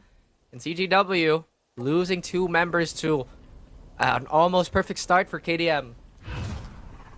Cover going out. Being so well at dwindling the numbers of CGW members, and they know that with one gone already, it's going to be an easier take onto the site itself. Gotta go. Clears the backside already with that util. Slide out forward, pre-fires as well. Almost already, there's going to be one going in for that Spike planted. Oh my goodness. hard stuff, trying to go for that retake here. You can see the pings, hoping to play this crossfire very well. In his hands, I'm out of they here. push smoke. They're toast, but they don't. Shortcut. That's the problem, right? When a team is not willing to play aggressively onto you, it's gonna be a problem. Scary MD2 finds Dicky, but the lack of support from his teammates is the problem here. 2 on 5, like it or not. Call for the save. Oh, Another what? goes down. Taff, he was so ready for that. For Sinji, call a save would be better. Money not looking so great in his hands, only 450 credits. And Migs is looking to find him in the end. Sinji is there waiting, but Migs is feeling himself right now. I was about to say that I think KDM have stand to lose a bit more here because CGW for the most part are not going to be ecoing for another 2 or 3 rounds. They do go for the timeout here just so they can establish what type of coup de grace they would want to land on KDM. But KDM, if they stagger these ultimates as well as they can, then these next few rounds could turn the tide in their favor. CGW though, it does look like they might just mull over, maybe get a glass of coffee here just to keep themselves going. KDM, they try to slow it down. again, they know CGW has been passive for the most part, so there are some static parts that they can dissect from this defensive beast. You know, sometimes it's that match point curse, or rather the mentality. You know you're so close. You just want to tie out the game. But then, there's a shift in mental for both sides. One team is trying to quickly, finish it off, and one team, a shift in mindset to just keep alive. I love seeing these dynamics change, especially since... And we've seen moments where even, 11-3, 11-1, in fact, can be changed. Kadiliman is doing so well. Just challenge this. No lockdown available. One more initiating ult, not to worry about if you're CGW. CGW do, though. They have been working so well with just these raw gunfights that it's kind of hard to fault them for, not really prioritizing the ults here. And it does look like they're looking for a more retake-heavy orientation yet again. There's a lot of people being invested towards mid. Camera is set up in a fashion where any lurk on the garage side would be discovered as quickly as possible. And KDM, I would have my reservations trying to walk up C-Long here. I think 3 times out of 5, they've been getting stuffed and been obliterated every time they try to push this. They can't even find the Cypher just yet. Paranoia might be ready and waiting to get rid of the trap wire. Hunter's Fury still inbound. There's a lot of utility that they can invest before it's too late. Crash the utility. Oh. Again, Kadiliman. Getting some value from this mid-area fights, just getting these fights, but this time around CGW has changed the way they approach this. But MGLZ is there for that first contact thing. It's something that he does so well. Run it down, slide up forward, 2 into his pocket, and immediately C-side is completely in their 30 seconds control. left. Spike The planted. conversion from that timeout is definitely what they needed. The mid-side area, Arena, moves out the way. And MGLZ, as ever, sharp. Quick peek, ahead popped. And for CGW, the call to save is definitely there. They go again, they can try again another round with their guns. Because really, economy is looking not so great. Yeah, that grace period is definitely over at this point. Now they have to wait it out and see what they can scrounge with the weapons that they have been provided with. KDM on the other side has flipped the script. Regulation, I think they're not gonna have an issue with these buy rounds. Not at all. Even if they did keep buying an operator on one of their agents. But if they do get found like that, then that's another 2,900 credits minimum being thrown down the drain. MGLZ has actually hit the 30 mark too. So he has been the spirits and the heart of this team all in one. Oh yeah. I mean, we talked about how yesterday as well, right? Bomb as well for yesterday. Or Dicky, that is. Sunset. Time around is a bit of a shift. A bit of a shift as well. W to actually challenge a long area. More of a just neither. That's gonna break that out. There. Things all around, they're looking to pivot onto the side.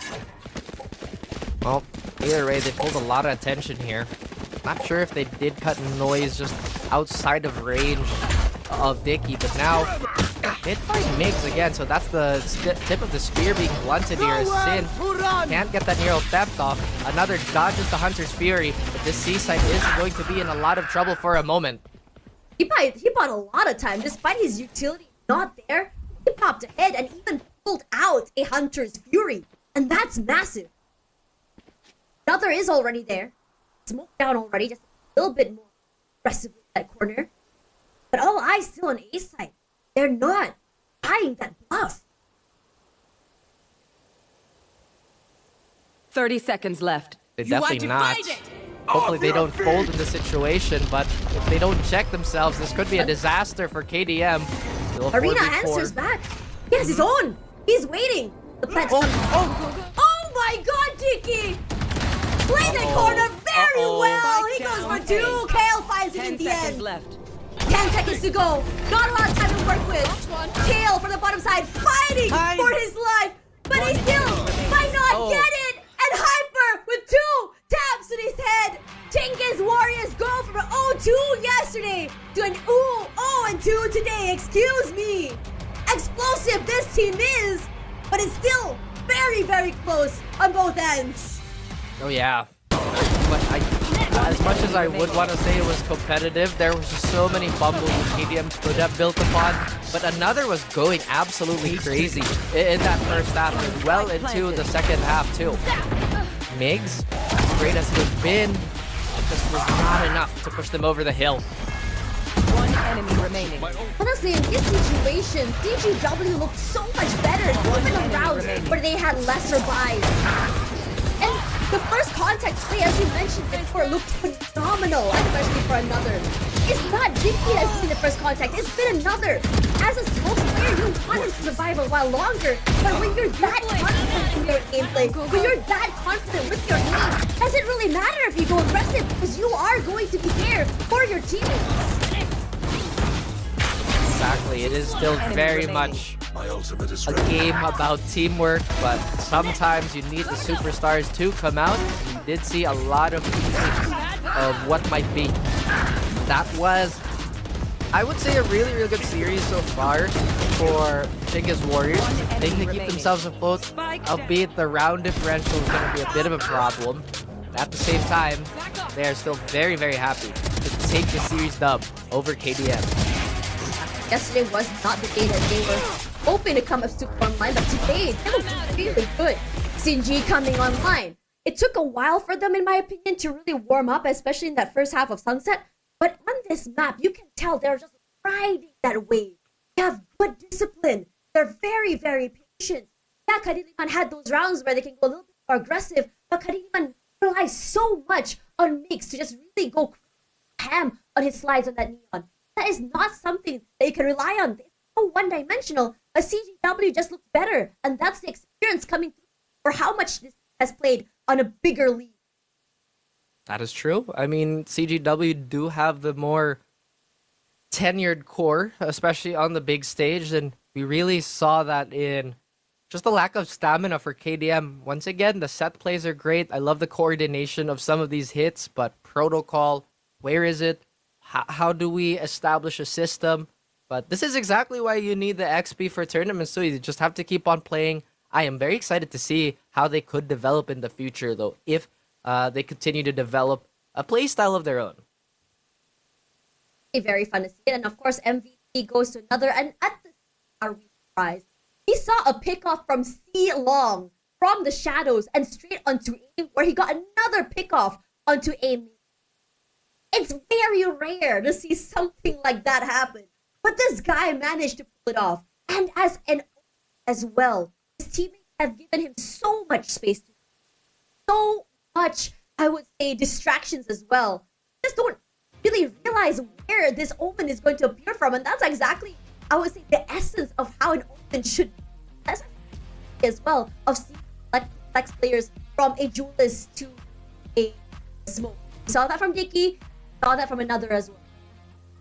I mean, either way, right? He has been using the most out of the space that was given to him by his team. And once again, everybody else had a slow start. So it was such a great thing for him to keep themselves afloat and ultimately take that series. Again, we talked about the Battle Omen in the pre-show, and we definitely got our slice of that. Oh, yeah. But anyways, we're going to go for a quick break because after this, another heavy hitting. We're going to be looking at the MongolZ going up against Beta E. One of these teams are a question mark, so the same team still stands. Right back for VALORANT Challengers Southeast Asia. Hello again, ladies and gentlemen. Welcome back, you beautiful people on Soup, to VALORANT Challengers Southeast Asia. Once again, my name is Raf, and that is the mighty Tosh Bunny over there, and we will be your casters for tonight still. We're looking at another game right now, and it's going to be a very exciting one. We're looking at MongolZ versus Beta Esports. Oh, hello there. You're so cute. Now, coming in for our third analyst on the desk here, very excited to hear his input. Does he have something to say? All right, Mochi, this is the goodest of all girls. What do you think is gonna happen? I see. An introvert, I see. Relatable. Okay, A coming. lot of thoughts on it. Okay, coming today, the MongolZ versus Base Beta Esports. Now, the MongolZ has had a lot of chatter around them, especially in the beginning of this year, coming straight off Premier, not sure where exactly to go before finally making it here to Southeast Asia, where I feel they looked really good in terms of how they play, and how they want to move together.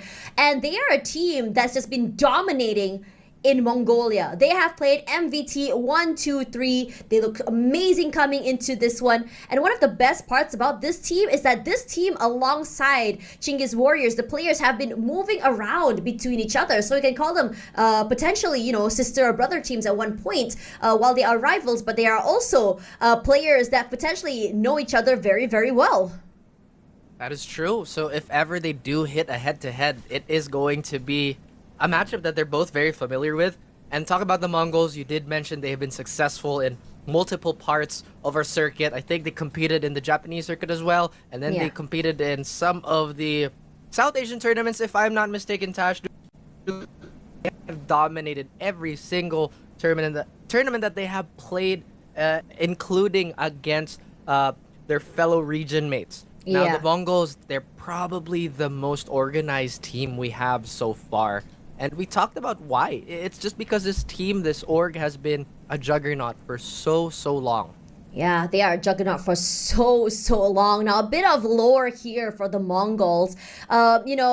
Despite, the confusion that they've been playing, they are a team that's kind of like figuring out their core. They have a 3 core, but they just 2 more players just came in here. Nexi just came in from Team Cobalt, now known as 123. And 119 just joined during MVT2, so that's pretty recent. Now, on the other side of that coin, we're looking at Base Beta Esports. This is a team that had played in Thailand's Challengers, where the last time they played was in Thailand Split 2, losing to Z11 and Arikat Esport family. Now, despite them not making it in VCL Thailand Split 2, they have consistently been making it to the top 5 Premier every single time they played, and have definitely earned their spot here in the promotions. Oh yeah, and we talk about Thailand, I feel like there is a lot of parallel between them and Indonesia, where there have been so many teams that have been successful on the international stage, and it is really so hard to discount the type of experience that they have gotten themselves. As you mentioned, they're a consistent top 5, Tash, in the Premier League, and plus they've already had, and I'm fairly certain, scrimmed against the cream of the crop for the TH teams. Now, I am very excited to see Pearl. Oh my goodness, it has been so long. The last time I did Pearl, I was, 10 kilos lighter, but here we are.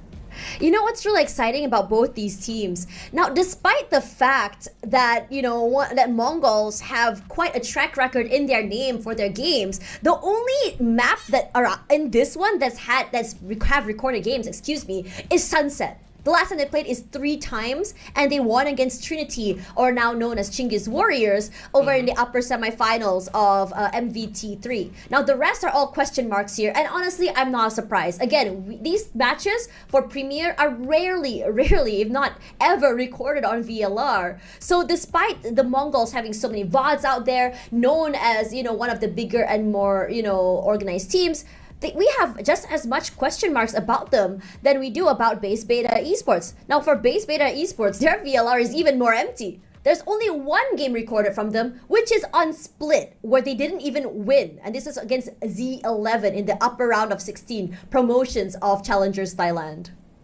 Oh yeah. And again, these question marks, they will come in waves and in spades, because maybe for the Mongol side, it is the expectation of being the powerhouse of the region. On the side of Base Beta Esports, what is their upside? What is their potential? I have a question for you, Raf. You watched them play yesterday, yeah? Yeah. And how'd that go for you? I mean, I was very excited to cast that game, and again, the Mongols really proved why they have so much legacy points, especially in tac shooters in general. And they've been improving across the board, not just in Valorant, but again, everywhere. So there's definitely been a push in general for the org and the region itself. So I'm very happy about, because as I've told Dax, it is great to see all this talent come from every corner of our region and of the Hey, world. you copied me. I did not. I had the Mongols pick from yesterday, and they haven't failed me yet. At the same time, I really love the fact that they play unorthodox picks that are very effective. It's not just because, oh, it's a matchup check, it's a knowledge check. It's also because they fully understand the system that they want to play into. Right. Now, it's been a while since we've seen Pearl, and this map pick is by Base Esports. So what's really exciting about this is the fact that, you know, we have no clue how each team are going to be approaching this map, because it has been quite some time. The most unorthodox style play we saw was when Paper Rex, I think when Jing used to play on that Phoenix. That was a very, very fun one. So let's see how exactly this team will be looking to approach this. Now for Base Beta, we are looking at a Clove on this one. Now a single Clove smoke is a lot of question marks for me. What do you think? Me too. I feel like this is a very aggressive comp. They want to fight into the flash. They really want to get that gap closed with the jet dash. And Clove is just weird to fight. You have self-sustain. The smokes do pop, but again, very short range. At the same time, the defaulting on the Mongol side does look a little bit better if they really want to drag this out. I mean, Nexi has been a beast on that Astra for just about as much as we've seen him. 119 had a bit of a slow start, but once he got going, oh my goodness, he was a problem. He was causing so much trouble for the opposing team yesterday. Definitely a very, very terrifying matchup for any team that's going up against the Mongols. They have quite a reputation to live up to now. They are one of the most well-known Mongolian rosters right now, starting off as Shakdan Business back in MVT1. Now, MVT1 was a different story for them. They were the team that's lost to Rena's team that played just now Chinggis Warriors, that was previously known as, I believe it was Team Cobbles. Forgive me if I'm mistaken. But now, it's really, really changed the way they played, the way they approach this game. That it has, Tash. And, you know, I want to go back on to highlight Cons. Cons was something else yesterday. I feel like this was maybe a one-off performance, but if he does it again, then maybe it's just gonna be more of the same. A peek, a tap, a peek, a tap, just like that.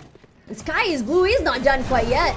Kiki is so low. Againist will find Cons in the end, but Kiki will be answering as well onto Sky is Blue. So, despite that amazing start, it's still a 2 for 2. Mind you, Cons did have, I think, like almost 10 4Ks in 2 maps. Oh, wow. If this man gets going, it is a train that has no brakes. But BBE, they do recover as well as they can. They don't have any way of recovering the lost health, unlike MN Fear and that Sky pick. Mongols at the moment, they will trust in each other to win their individual duels, as they are in no position to trade any of themselves out. Just now, I think it was really exciting to see these, I would say, these thrifty rounds or these lesser buys, right? These Mongolian players are completely terrifying, especially on the 30 Sheriff, at seconds least left. from what we saw from Chinggis Warriors. Let's see if this is also the same for the players of the Mongols. Fear, edging his way forward. Oh, sharp. Quick tap to the hit.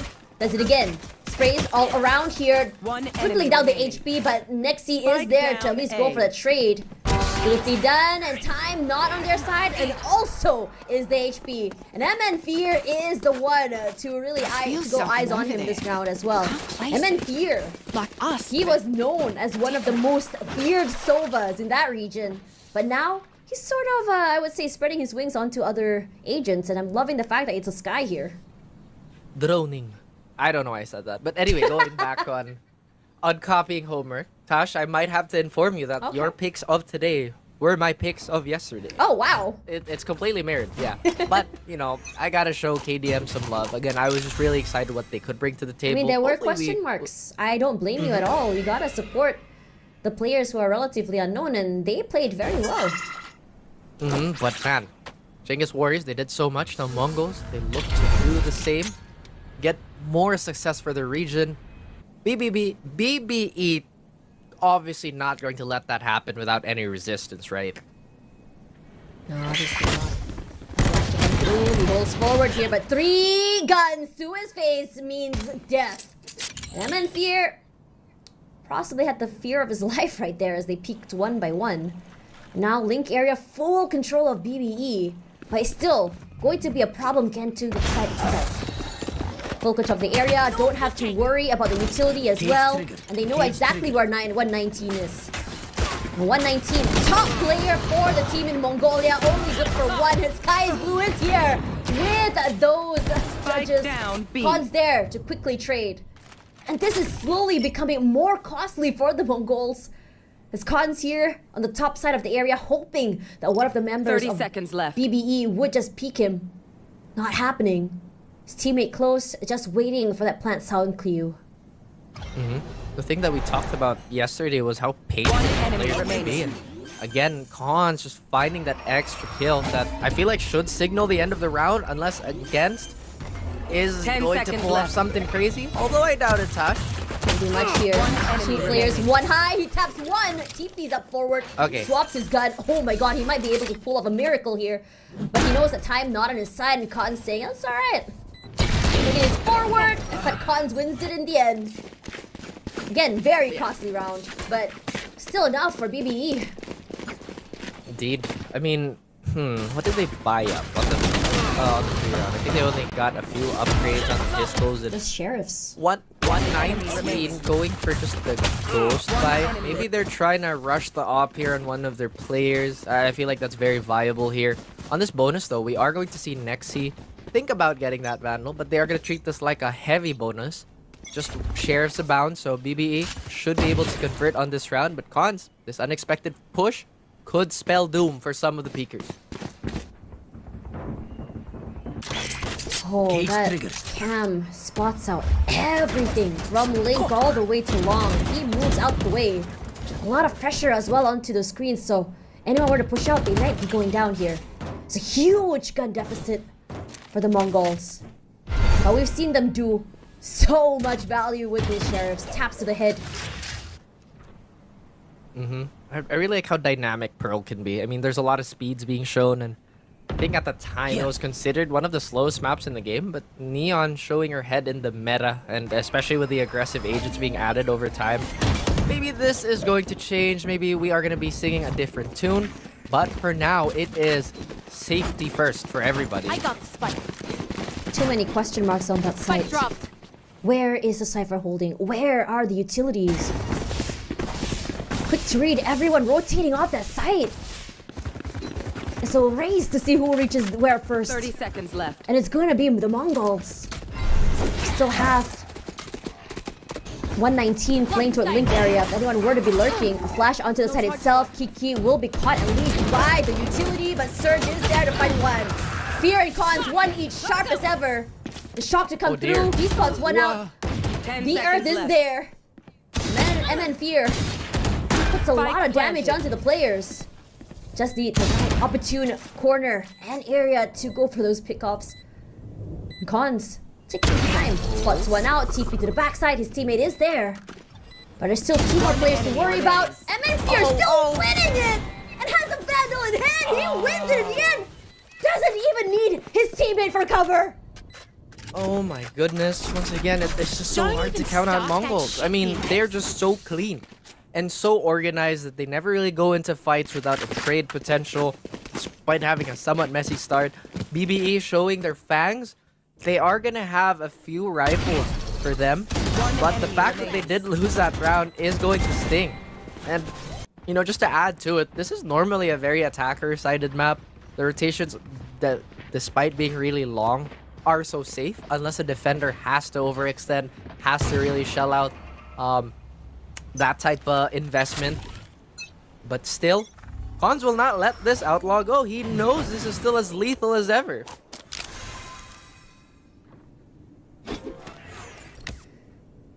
Now it's a matter of where exactly they want to hit.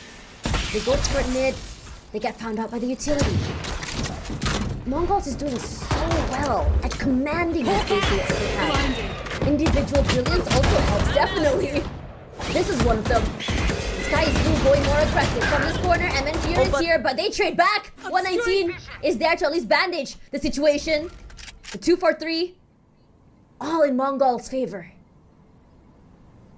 Oh man, sheriffs. They can still do some damage, but look how far removed they are from the spike, and look who is going to be on guard duty. Does he have the timing he's for ready. this, Tosh? Yes, he does. He's scared.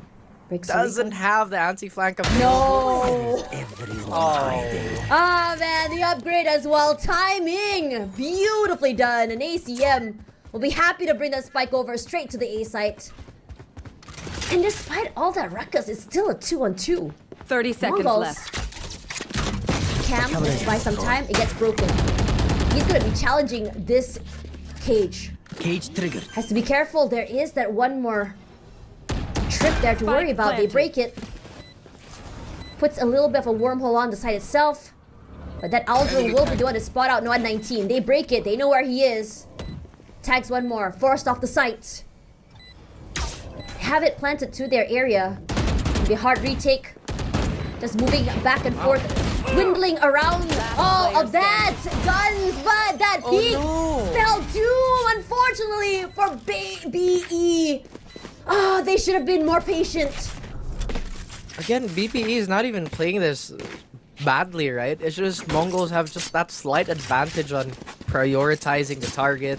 I feel like the small mistake there was they had info on where the Cypher was, but the quick swing out by the Sova exposed the fact that they're both playing dugout, so now they're not worried about any other external angle to fight from. And they just kind of funneled all their attention there. 4-0. BBE need to make some big adjustments to get this going as MongolZ again showing that golden shine that was ever so present yesterday. Here we go! Sky's Blue already on that overdrive. Rushes forward, only good for one. But the Earth has something to say about it. Seeker's online already. Flash as well knows exactly that someone is here. The Mongols, they answer back with their own utility. The sprays to come through, but MN fear, no fear as ever. Plays so well with the utility, but Surge! That's a lot of trust to be pulled, just waiting there in that area to win it in the end. Again, the ruckus was goodness. just so much of the mid area, but it's still 2-on-2.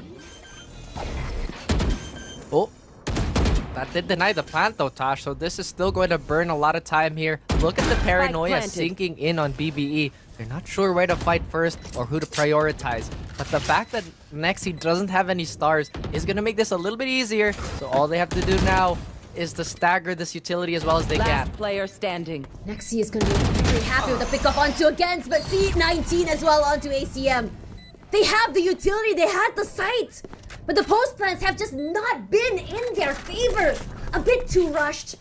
This is where you want to take a deep breath and say, okay, we got to rethink our post plan situation cameras is broken. because we are getting isolated and being crossfired by the Mongols.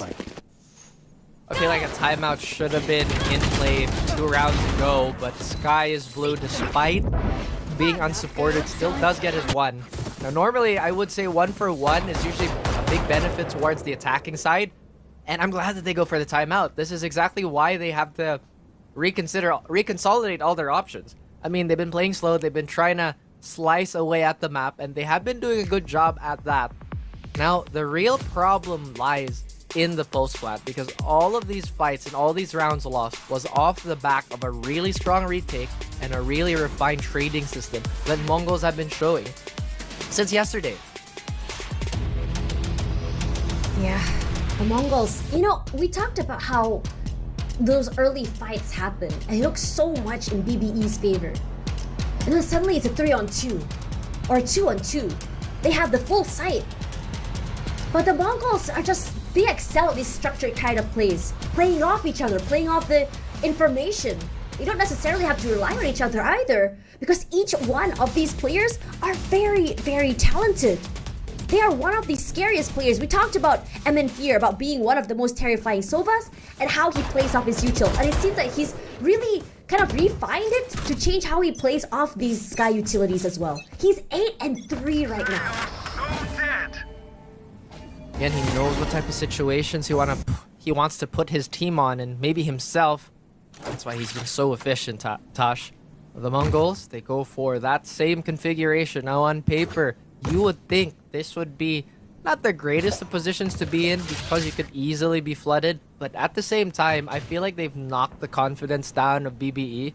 to a few notches, so they have the leniency to do this. I think Fear actually might get fragged out here. I think they saw an edge of his gun. I could be very wrong though.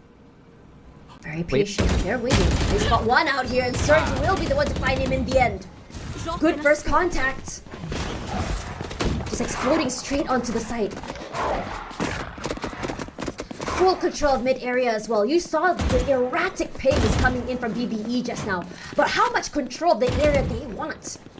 But the thing about the Mongols is they're okay to forfeit this mid area because the areas that matter is the site itself, and that has been the biggest problem. And unfortunately for the Earth, he will be punished for daring to take up more space than 30 he should seconds have. left.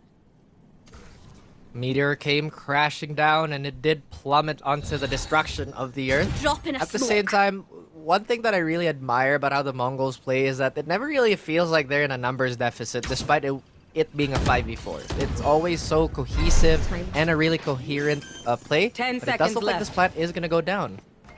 Spike Bit planted. more of a side plant here. Unfortunately for Cons, that land is not hitting. That shot is not hitting, excuse me.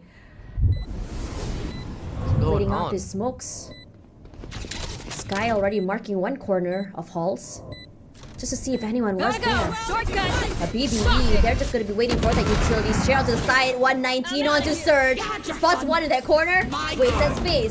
Not dead yet. Back online, but Nexi and Sky is blue. They find one to their name. ACM left all alone to his devices. Hunter's Fury, they get the half. Moves out the way. Just about that bait. But one push forward from Nexi is all they need to secure the round. And it's done so in a very, very safe way where 3 players are able to stay alive. Once again, like, Mongols, they're just so sure of what to do. They know that they have the half at the bare minimum, so they're just gonna exchange bodies no matter what happens. And they did go for that hunt immediately, no hesitation whatsoever. The system they have in place is very impressive, and the fact that they have just been destroying everything in the Premier Leagues is a testament to how consistent they have been. Tash, now base beta Esports, they still can't find a break. They do have Bladestorm on Kiki, but like I mentioned, the Mongols never feel like they're outnumbered at all, despite this early configuration where it is very singular on some of these holds. We have Sky's blue taking up space, giving info onto Hall's area. He doesn't even need those kills. It's just a matter of getting that information. I love how the Mongols have been playing off each other, playing off that info. 119 has been... Info. Sorry, go ahead. Not your best. Well, I feel like Cons is getting impatient with this info gathered and will just Camera peer taken through his out. scope and find one more for On my himself. wire. Cage triggered. A one-way setup already. no. 119 blazed this to The ultimate perfection. ready. The area has done so well. All eyes were on Cons, which gave him so much of space to work with. Movement is the name of the game, but ACM is just better on that shot. But from the back of the area, here is MN Fear. Oh, I was so worried it was going to be a knife right there. They're thinking about it. They're like, I want to knife this person. You know, it's that intrusive thought, right? Yeah, I feel like sometimes you have to do it. I mean, at the end of the day, One dead. this is a video game. We're all here to have fun. But, okay, don't take that out of context because obviously these are all professional players, you know, doing this for a living. Yeah. But at the end of the day, there are intrusive thoughts that remind us this is why we play the game. I mean, Team Secret showed us what Tondo Gaming is and why it's amazing to have. It really just messes with our opponent's minds very, very well. Sky is blue here on the side, but the Earth and ACM sharper on that first contact. We've seen this happen before. Right there. BBE starting out real strong. A body to their name, advantage, whatever you want. But it's those mid to late round calls that I want to see BBE try and adapt. I completely understand the sentiment. I mean, it's just the system the Mongols have in place. Look, Watching they're now this trying to spot. coalesce to the weaker side. They will leave Cons all alone with his TP and his operator. They know he has a get out of jail for free card, but maybe this is something they didn't anticipate. There is no trap here, but Cons, very well read. Actually, find one more. No way. He didn't need to do Straight to the head onto Surge. Oh, he's going for more. But Earth wins this in the end. That crouch threw off his crosshair. Spike planted. Well done. Nexi and 119, we've seen this dynamic duo earlier play for those retakes. But in this situation, it might be a bit hard. One onto heaven, agree. one off hell. They're gonna have to play this to a T. They need to get some form of information before they can play off each other. But BBE, The best thing, BBE. what I do is just stay hidden.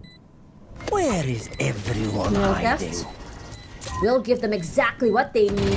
Push up forward, sprays out, finds one. Almost taken one out here. The cage to come out. 119 just One flicks enemy up remaining. forward. One more player to worry about. Shorty in hand, but the Earth will be there to say it's not time yet. 1 point on the board.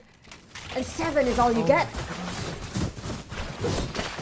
I would like to believe that statement. 7 is all you get. You know what? I love how there's always parallels, right? Like, I feel like Last player a lot of standing. people would One say en- that, and I myself catch myself saying a lot of that just to keep the morale up. Wow, the Mongols are like, this is unacceptable. Let's time out immediately. They need But it. I think that's what makes them so good, right? They see the adjustment, they're like, well, we're not gonna let them do that, and we're just going to play off of that. But like I said, Tash, this is a tall order for BBE. Yeah. Really gotta give it to them. But the Mongols, you really gotta give it to them. As soon as something is not going their way, immediate timeout. It's not really necessarily, you know, a big misplay on their side, but you gotta really reconvene and just bring yourselves together to just really figure out what went wrong or what changes has happened from BBE. Because just now, let's be real here, they could have won that. A lot of mistakes in that first contact play, and they gotta readjust and really rethink how they want to approach each round. I like that approach too, where you just kind of have to take it step by step, ignore the scoreboard, and keep your head in the game, keep your focus up. Because really, sometimes in Valorant, it's just one mistake that snowballs into the unfortunate tilt of doom, Yeah. which I hope never happens to any of our teams, by the way. Not. Oh my Spike god! down mid. What a shot from Cons!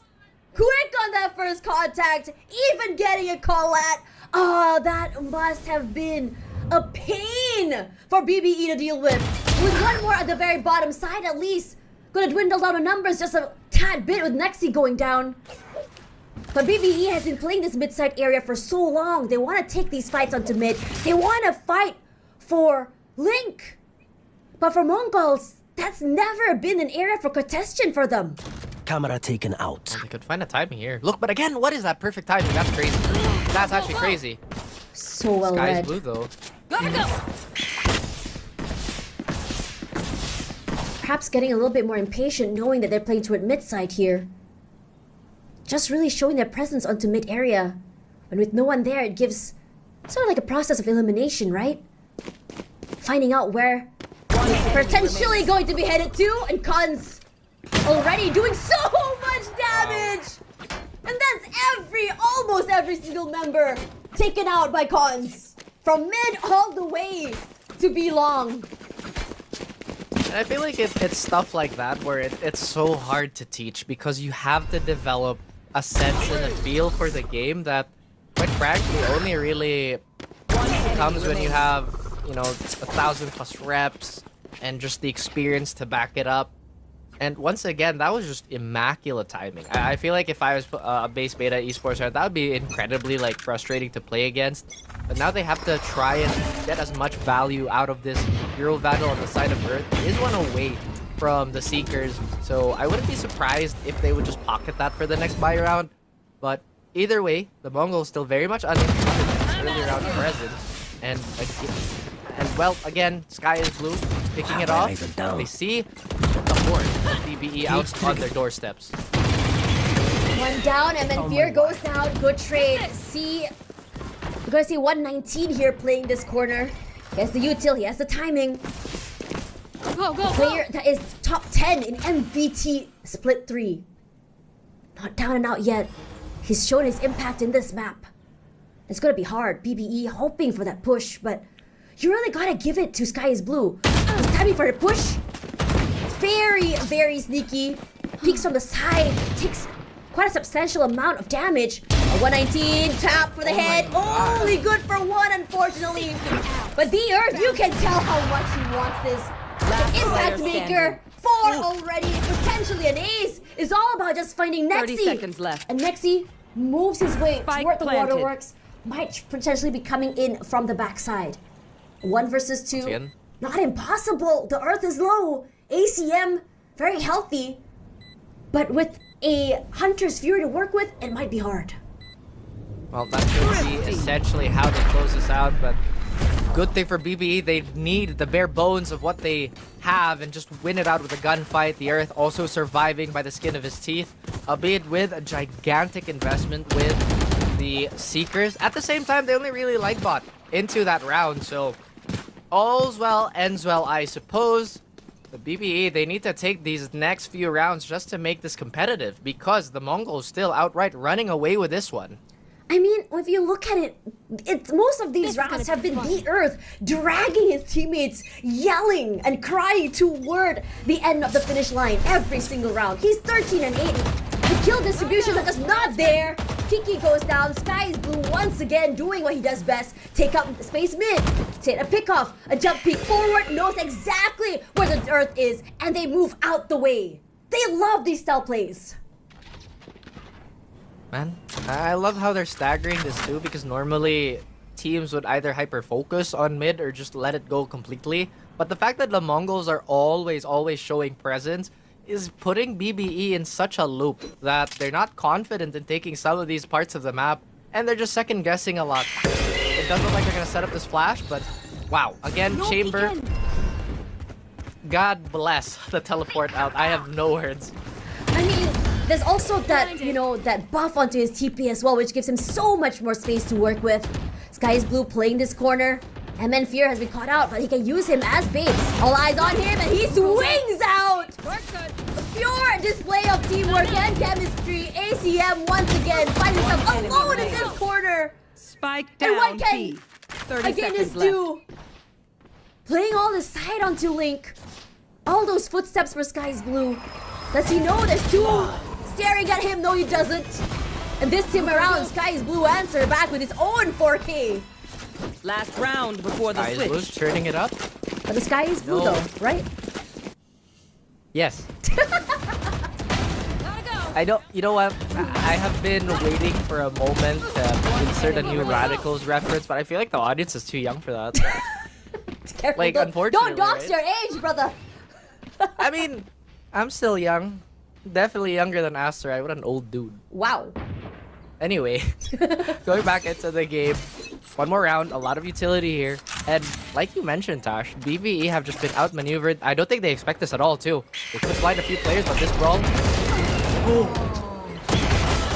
They try to fight back, but this time around, they are the ones to pay the fine for that. Kiki takes quite a bit of damage here. Cons on the backside. An op in hand. Dare push the smoke. They will pay dividends. They know there's one on side as well. 119 played so well with his utility. Found Surge as well. Hunter's Fury to clean out this area. See, sorry, 119 Oh no. takes a lot of damage. He just jukes it. They don't check him. They don't get that not dead yet, but the Eurocap will be the one to give them all the info they need. Nexi, good for one as well. Punishing the Clove. You know exactly where he is. It's still 103. Smokes as well. Brings out the utility, the weapons. Running away with it, but... The Earth probably had a heart attack of his life. Switching And so sides. did he. Oh my goodness. No, we are all calm. We are all very calm. Take a deep breath, guys. And now BBE. Here we are. Either it is going to be a runaway game with the Mongols or a very exciting comeback by BBE. Once again, my name is Raph, joined by the very powerful Tash Bunny. What's up, Tash? Freaking out at how the Mongols have been playing, but also freaking out at how much you can see the Earth is just sort of putting an impact to BBE's games. They rely on him a lot. And now, I'm out of here. tables have turned. BBE still playing mid-area. But eyes was not on main. A free side toward MongolZ. Cons holding this corner. Two staring at him, punished already. Taken out this early. And now, once again, it's all about playing that control area. Look at where exactly the movement of 119 is going to go. destroyed. Trying to go for that backstab if he can. I feel like Nexi might be the main target here with the stars, but all hell breaks loose as they try to fight it out. Suddenly, utility Oh my abound. God, Nothing. these shots from Nexi. I end the trouble. Oh, well. I was about to say, well, they need to find him because he might throw a stun or a gravity well, but hey, he can... Nah, why bother with utility? Remember, a shot to the head is all they need, and Nexi, he embraced that. I love that logic, though. Just shoot head. It's real. You shoot head, Shoot you head. die. Just shoot Yes. head. Want to get better at VALORANT? Just shoot head, guys. Unironically, just shoot head is a very effective strat, but again, this is pro level I mean- play. We Yeah. I mean, Nexi had full control of that mid area. Didn't really have to rely on his util at all. His teammates were making so much noise.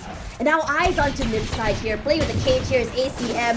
The sky is blue, rushes forward. Shorty in hand, sorry, Judge in hand. Gonna find ACM, takes him down. I'm out of here, he says. What movement? Hard to land a single shot when you're against that. Kiki is forced out of the sight. oh my god, Put down. that's a ghost. You're not supposed to do that. Aw, again, that's just salt to the wound at this point. That's I a think top he- 10 player for Spike MVT. Oh man, this is looking a little dire for BBE. I must say. What? I thought he saw that. Oh well. Guynist at least will be spotted out mid here. 119 holding down. He's heard the footsteps already. Can hear him. He's sort of rushing now because time not on his side. And Kiki, with only the marshal in hand, what to do when you miss your I'm first not shot? giving this up. And against the headhunter, that is tough. Indeed it is. And wow, Sky is blue. Really spreading his wings. Absolutely bodying anybody he's finding. And One enemy remaining. you know, I think it's kind of cool that we're transitioning into an era of Valorant where Neon is really making her mark, because I think for the longest time it was just about the Jet players. The And Jet, the Rays. yeah, don't get me wrong, Neon needs some love too. I mean, she's also another movement agent that how do I feel about her? I think she's always been good, but with the recent buffs and how everybody's discovered to play her, she's now finally getting utilized. Some time, and I wouldn't be surprised if people would still be utilizing her after, if say one day she does get nerfed. Now, this time around, for BBE is different. They're watching out main first, now peek forward, Sky is blue here, rushes up inside the site, Whoa. rushes to the face and finds the earth. I am surprised he survived for that long. One by one, the members of BBE fall like dominoes. standing. Can't do much. 119 with only a sheriff in hand. And it's just against the world right now. Oh, he's thinking about saving too. He has And no I think creds. that's He has to. yeah. I don't see the reason why he shouldn't, but again, sometimes you gotta put on the cape when nobody else can. Gonna go for this. I like it. I like the idea. The push-up already by 119. They know he's not there. So either he's saving or playing the smoke. And Hans knows it's going to be the smoke Apologize to play. them, but alas, they are This dead. is a runaway from the Mongols. Match point. Well, can't go wrong with the Mongols pick. And I'm glad that they really are living up to the hype, you know? Like, I feel like there were a lot of people that were kind of pushing Mongols to the side, or just the region itself, just because there wasn't enough exposure. But again, to our newer tactical shooter fans, this has always been a very successful org, and it does look like they are conquering new lands in Valorant. They're improving very, very quickly, Tash. And once again, I know exactly where. there's also like the rule change. Again, they were competing in, I think they were competing in the Japanese circuit, and then South Asia, and now Southeast Asia, and they are wreaking havoc. Againist can't get a chance to fire back. But the Earth as well still answers. Aggressive timing! Caught! With ability in his hands. Surge here. Rushing up forward. And then here is gonna do the perfect setup for him and his teammates. Timing not that quite right. But he swings. Just toying with him at this point. Could see the little smile on his face. Decayed. Kiki coming in from mid. There is still this piece of utility to worry about. Eyes on that area. A double swing. 1, 2, 3. Surge to fight at 119. We want to keep their dream alive. Goodbye. Done already. MN Fear playing close and finding Surge. The pull up forward and it's Nexi to seal the round. And BBE cannot answer back as the Mongols completely sweep Pearl. Wow, welcome back, Pearl, to the official circuit. And what a debut, as well as what a performance by the Mongols. And again, I thought this could have been a bit more competitive because of how some of the early rounds went and how close they were. But sometimes there are adjustments that I feel like the round counter just doesn't show. And I gotta say, Tash, aside from all of these like really dominant mechanical plays, it's always been structurally sound on the Mongols. Once again, trades very prevalent, utility layered almost to perfection.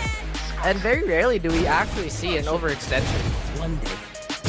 I can see what BBE is trying to achieve here. They want to put a lot of pressure onto mid area, onto Link, right?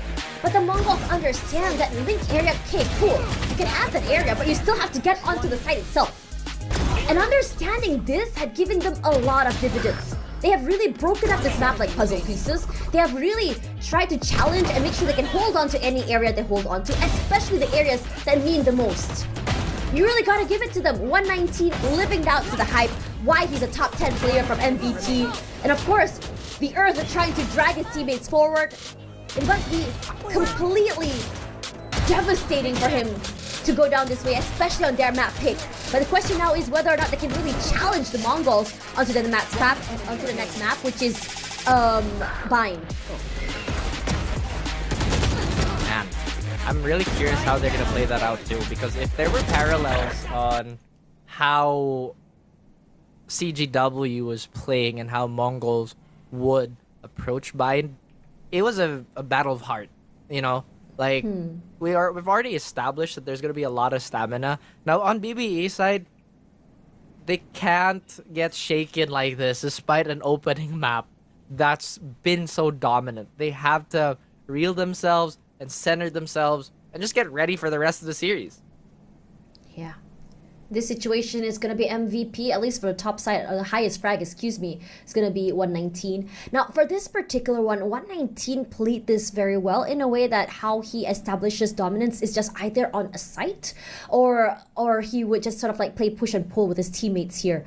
He'll go a little bit more, I would say he'll go adventuring toward mid area, trying to go for those backstabs. And in most situations, it works out well in his favor. And yep, 119 will be the one who's going to run away with the MVP here. And honestly, if you're an avid follower for the Mongolian Valorant scene, are you surprised? Top 10 in MVT, and also a player that's, I would say, an immovable anchor as well. He's terrifying.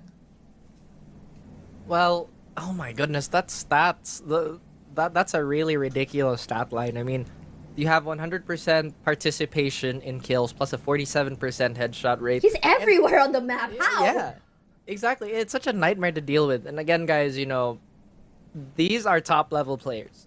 Again, this is still the promotion for premier teams, but this is still very close. Actually, this is technically the top 1%. It's just the gap between top 1 to top 0.5 to top 0.3 is just gigantic, right? But wow, Tash, I mean, you talked about it a lot. One of the top players of the MVT, and we see why. Yep, that's right. And for now, Mr. Stats Guy and I will be going for a quick break. After this, we're going to be seeing the second map for the second series of the day. Do not go anywhere. This is VALORANT Challengers Southeast Asia. We'll be right back. We're looking for the next star from the premier teams here at VALORANT Challengers Southeast Asia. Today we saw Chinggis go crazy on their first series, and now the Mongols are just showing us what they have in store too for the Mongolian Valorant scene. Tash Manilsat Raf and we are your casters. Now we are looking at BBE from Thailand go head to head against one of the most renowned teams from Mongolia, the Mongols. Oh yeah, I also kind of confused myself why I flexed for no reason, but here we are. I guess that's muscle memory. That caught me off guard as well, but you know, I what am I looked doing? away.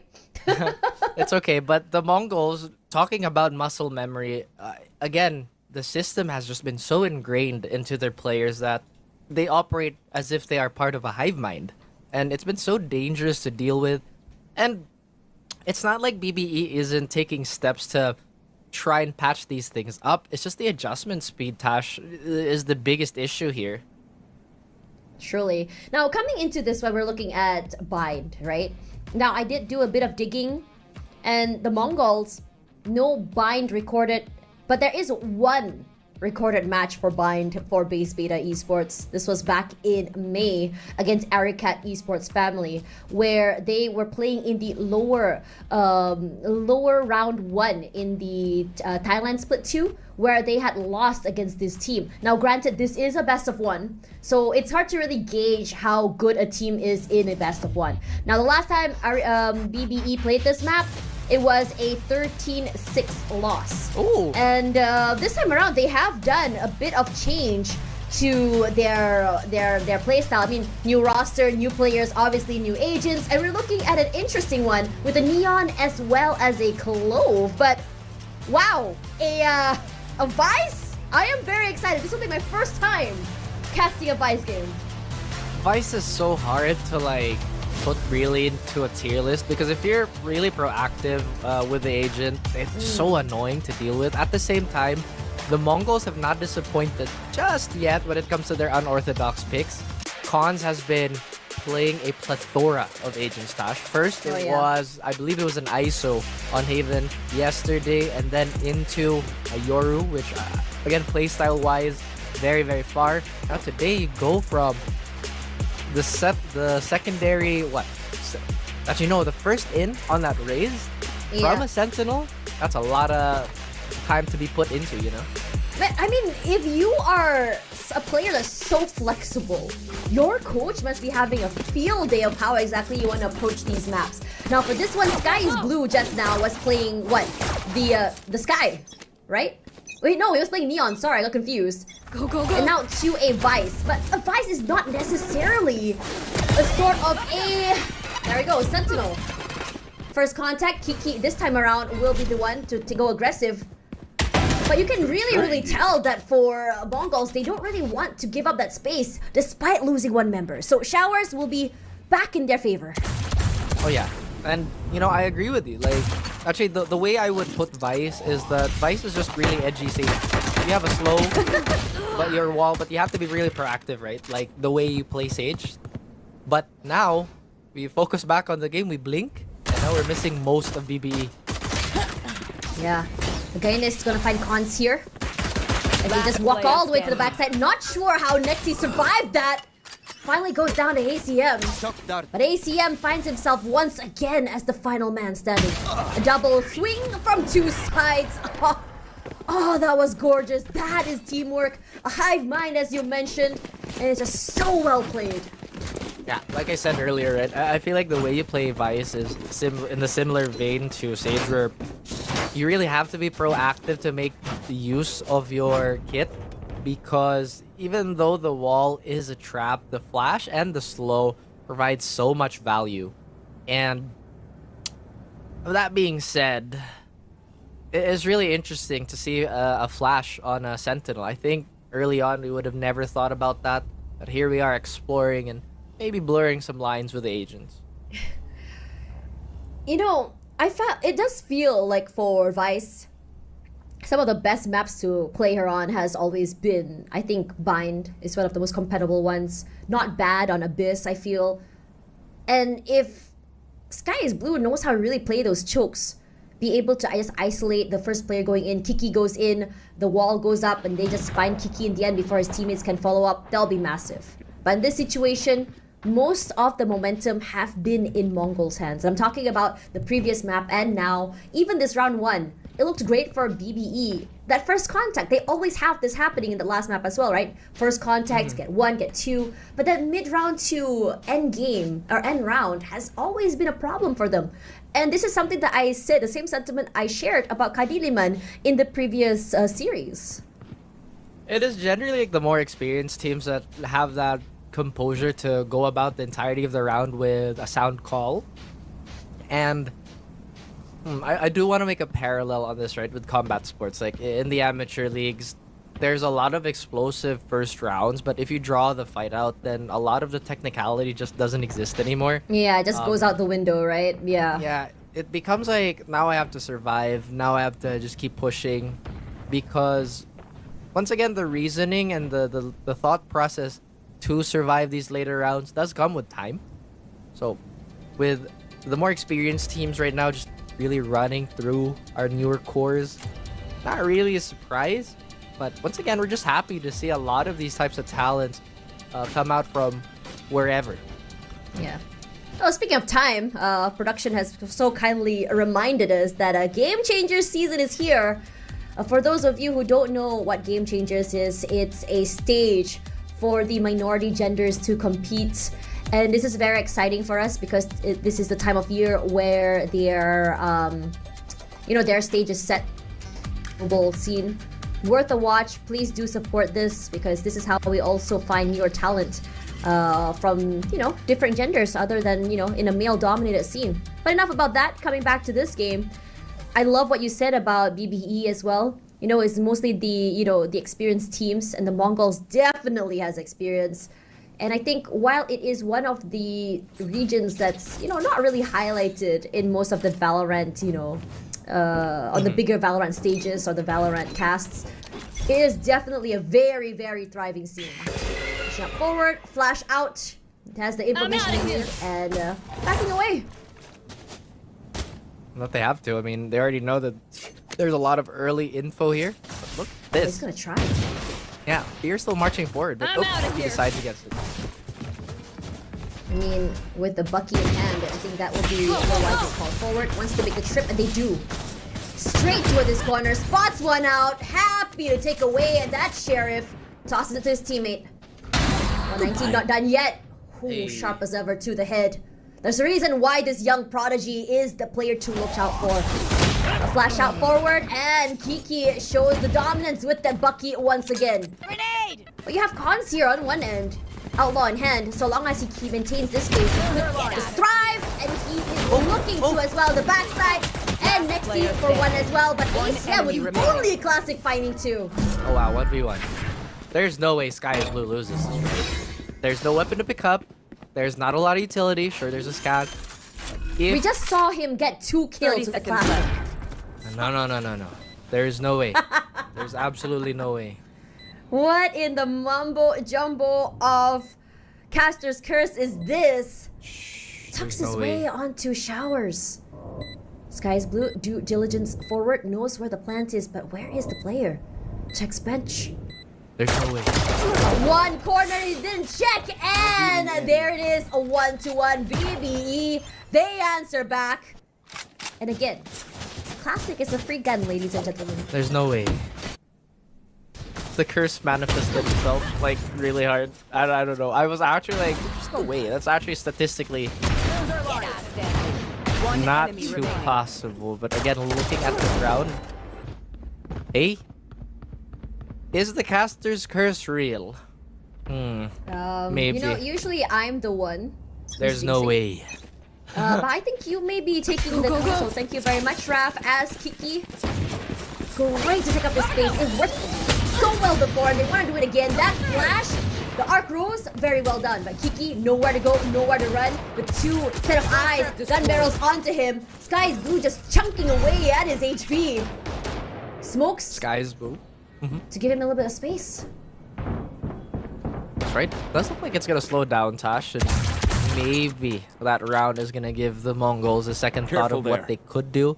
This time around, they're the ones that are ecoed, and BBE, they've already taken a considerable amount of damage onto Kiki. Enemy So if he falls, then the firepower on the opposite side will just skyrocket to quite a bit, but all the Right utilities up, so this hit may come into fruition very, very soon. Gotta go. Shock it. He's so low. Rushing up forward, knows exactly where member is. The 119 is there to cover. ACM gonna find the sky is blue in the end. That's a heavy wall bang. But this time around, the plant does come through. All eyes on heaven. 119 hasn't moved a muscle quite yet, rotating up forward here. Only chip damage is all they see. You know, backside's one area. Oh, what a headshot from Nexi! As well as 119. MN here with that Bucky. What can you do when that retake is that organized? Where to look, where to play? Once again, Thrifty. it's really that well-refined and well-practiced system that MongolZ, aside from obvious individual talent, carrying them to yet another victory. It seems that they've equalized on their economy, and this time around it's base beta that's gonna be ecoing. Kiki might just have a problem getting locked in if that Vice does set the trap. I feel like that should be like quote-unquote the play on paper, but hey, that, you know, it's not all the time we get to see all these hypotheticals happen. I'm out of here. Same thing Oh, there you again. go, Tash. Rush into showers, go into a jump peek forward. But this time around, Right here. MongolZ just answer with a smoke. Molly! And also a Molly, denying that space. At the very least, BBE does have access to that orb, so you can funnel it into any of their players. It could either be Kiki, you can put it onto their Cypher if they want to.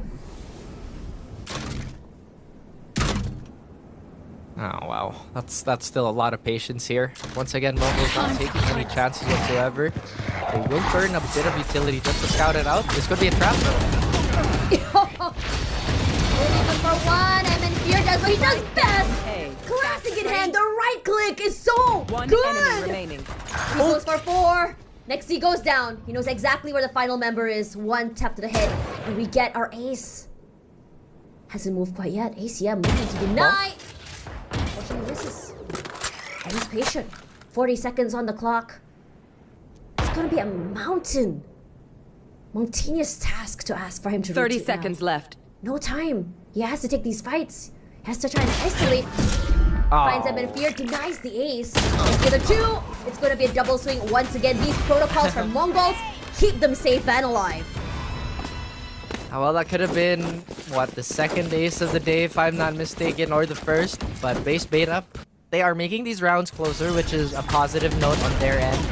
But on the side of the MongolZ, again, you see the adjustments. You see the cage, and you see the trap to stop the slide. Now, Sky is Blue, not having the best start in comparison to the previous round, but in time, we will see some of the Vice utility really pop off. I mean, not having your primary is very, very annoying to deal with. Placing wall BBE, they try to maybe just walk their way towards the lock here. The flashes are out and about, and they're waiting for this wall to spring. It does. They know exactly where Kiki is. The sprays are true. They get the flash as well, and Kiki nowhere to go. Done their job already. And that's how you play a Vice on B-Long. They want to go down a double swing as well.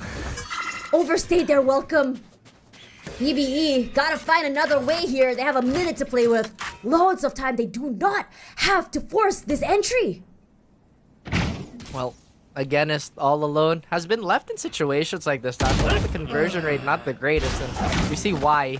The last 2 members towards long, they have no information to scout this. If there's noise being popped by anybody on BBE, then you know the MongolZ are gonna spring on it. But look at this, it does already look like they're trying to surround the last few players. And then Fear continues the rampage. ACM does the damage. Is on the 30 side. seconds left. Heroics on his side. The champion's skin on his gun just gleaming as he is the top player for his team right now. If he can get the timing for this piece right, he could be able to win it. Position charges. noted already. Guns coming Spike in on the planted. backside. His eyes on the other area, but as you know, there's one on the side. I like how Cons looks away. He's like, nah, He's just like us for real. You know, that was the first play where I found myself putting on, you know, some relatability. Like, wow, he just like us. But Love explosions. you know, I like how we were just talking about a few rounds ago when that Vice Trap is gonna pop and how it's gonna provide so many problems for Neon. And I Yeah. like how the very next round, it did happen. Hey, But hey, don't put this on me, brother. no. I did laugh a little bit just because there was a sky flash. I don't know if they stopped that, but there's an over-under flash that they, I think, took out. It doesn't work on A Wasn't anymore. there an and I arc guess- rose splash as well? I'm pretty sure I heard it. Yeah, but it doesn't go over the skybox anymore. I could be wrong though. I have to test that again. But I'm here we are, outta here. refocusing on the game as MongolZ pretty strongly despite the grueling pace. What a flash as well through teleport. And they're denying access to showers this time. They're like, okay, slowly but surely, first we deny access to showers, onto site from showers, and now we deny showers. It's like a landlord taking away land bit by bit. We definitely do have a reacquisition here of real estate on one of the sides, and BBE again. I completely forgot that they do have a clove, but it's been such a rough game that we haven't seen Not Dead Yet be used to full effect. It's going to be up very soon. Kiki has slowed down just for the extra safety. But now they have to be wary of these Vice traps. I don't think they've said it, but Vice ult Right or here. retake, definitely a force to be reckoned with. They already noted that trap as well, that wall, so... You know, granted, this is the MongolZ map pick, so this Vice pick was completely intentional. They have cooked something with it. See, a bit of it, and he plays so close inside of that area caused by Kiki onto the side itself before finally going down to the enemy earth. The remaining. sky is blue to here for the Spike bandit, down. and the whole team just goes down as soon as they step foot onto a site. Who am I kidding? My knees are gonna kill after this. Brimstone. Like I said, right, it's just Vice is somewhat hard to place in the pro meta at the moment, but there's definitely situations where she does shine. And base beta, I feel like they're feeling the effects of this, right? Because they have constructed a comp that relies on a lot of speed, a lot of concuss, a lot of just shock factor. But with how isolating this composition on the side of MongolZ can be, it feels like it's a bit of a hard counter. Gotta go. Around, silence, and then fear with a judge here. I feel like we've watched way too many judge kills today, and it's not even our Neon. Here's the corner, jump peek forward, gets the peek, but Kiki is the one to win it in the end. Upgrade from a Bucky to a judge, I'll take it. Destroyed.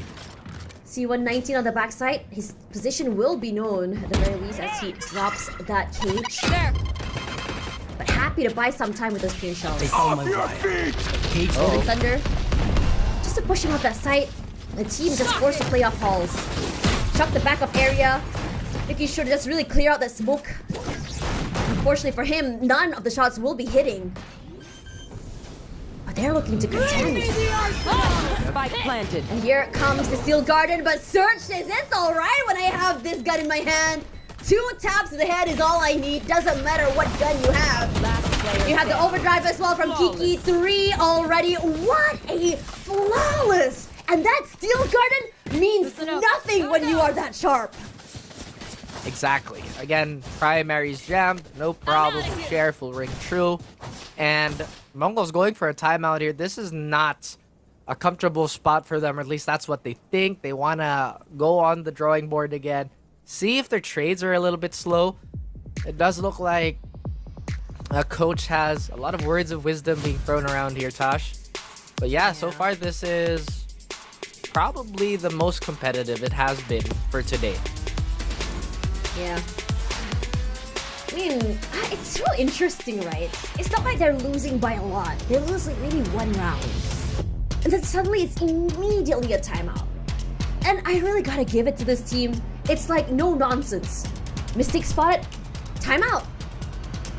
It doesn't really have to matter about what weaponry, what round, what economy. It's just about making sure that you're pretty much ready for the rounds to come. And I love that for them. Exactly. I mean, it's all business. They really want to qualify, and they are pushing a standard not just for themselves but for everybody competing, both against and with Mongols, to really keep pushing the skill ceiling. And it's great. Again, this is what we really like the most. We love it when everybody gets elevated through competition, through healthy competition. Right now, MongolZ, again, they have been very successful out of timeouts. I wonder if that trend will continue. But the Mongols have been very proactive in trying to deny space. Be it long, be it showers. Still, despite how heavily one-sided this map looks, it's still only a 3-round deficit. And you know how grueling it can be on Bind. I mean, there's a lot of speed with the teleporters, but everything before that. I know has to be exactly. Oh, slow. Util. On to Surge. Nowhere to go, not dead yet. And they just run away. The only way to really counter that is just really deny her the kills. He's running. But Cons is there. They have a nice cross with Sky is Blue as well. And now it's all about that retake. Neural theft. Already. And they're gonna try and disrespect the aftershock. Can't. They have a bit more time to work with. They're trying to explore the site. ACM punished for trying to put in that pressure alone. The Earth is here. Sky's Blue goes down. Cons finds it in the end. And despite that, a 2-on-1. He's just moving round and round the side, but a right click to the head is the one that spells his doom. And it seems to be a recurring theme tonight, doesn't it? I was just about to say, maybe if Surge would have teleported and, I guess, perished closer to the B site, then maybe the smokes would have been a bit more usable. But you just saw Mongols. They know that there should have been no follow-up anyway because the weapons would have been considerably weaker. So they just pushed through. But again, it's just the nuance and these small things that add up on these rounds.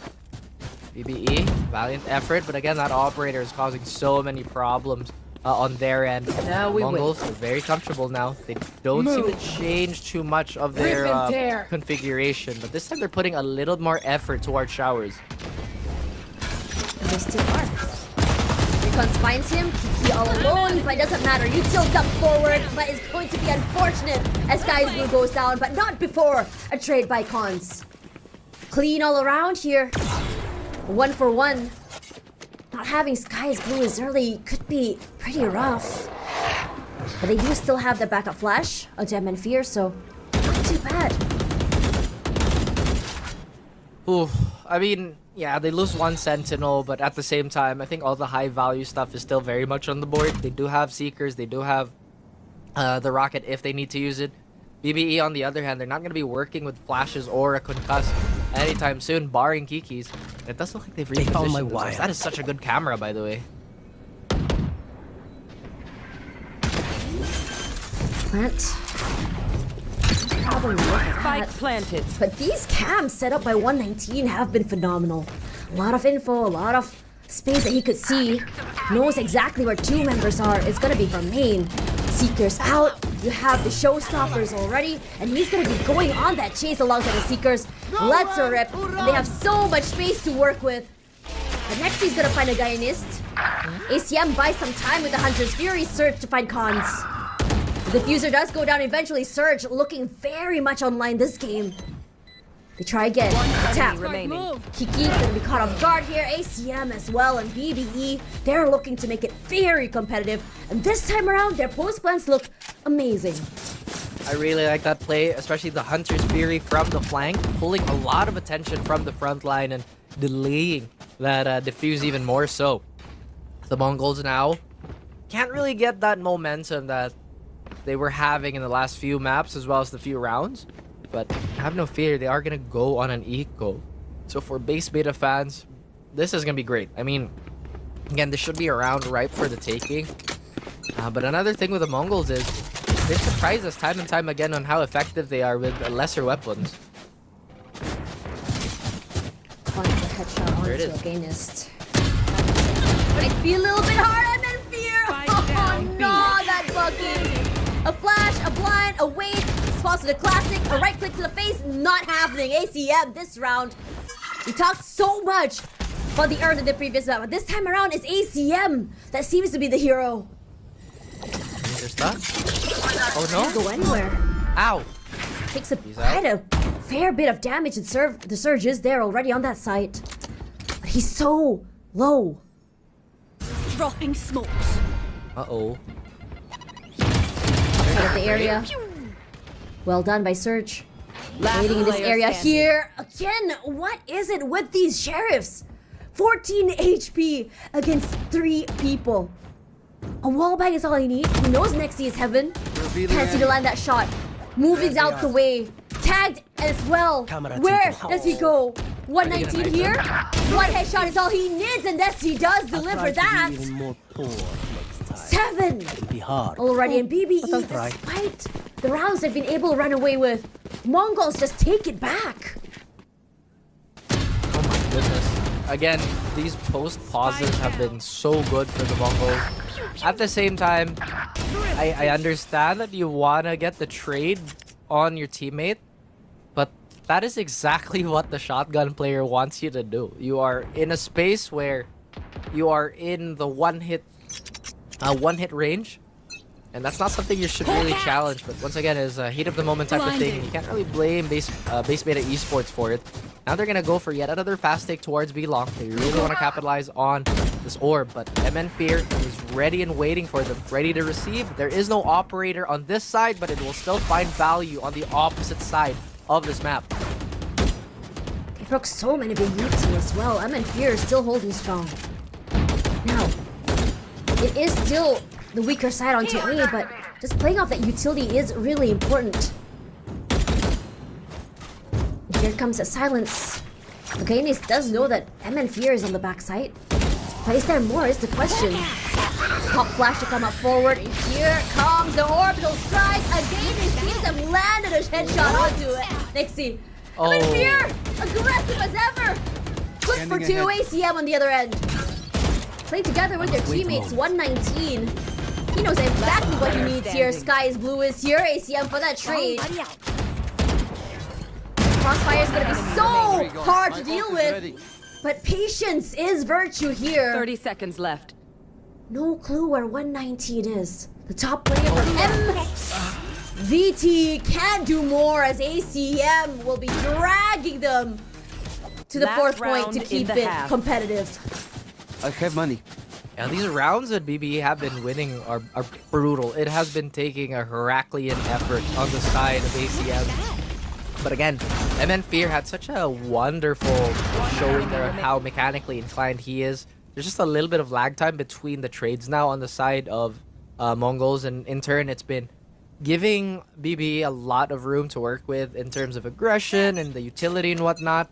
At the same time, if BBE can get this to 5, then this is going to be decently competitive. A lot more utility being dumped to Showers, but they don't want a repeat of what happened to Sky is Blue just a few rounds ago. They do have Steel Garden, so once again, that is on the plate for the retake. What on earth happened there? ACM wallbanged to the death. He's still doing it. Right here. They tried to answer back, but the damage is done. A death as well as almost half HP from Surge. Does not bode well. They peek. Sky is Blue is there for that trade. You're not going to check it when there's this much pressure coming from the backside. I'm just really concerned about, like, adjustment speed again. Yes, BBE have been winning rounds at a much higher volume, but this 3-round lead doesn't seem to go away. Launching Just smoke. simply for the fact that MongolZ are a bit more mindful how they want to position in the same POIs, but Nexi again gets a kill. Here comes a Steel Garden as well. Nexi happy to go for that jump peak. Beautifully well played, putting so much pressure on the back end that you are not going to think about even checking onto U-Haul.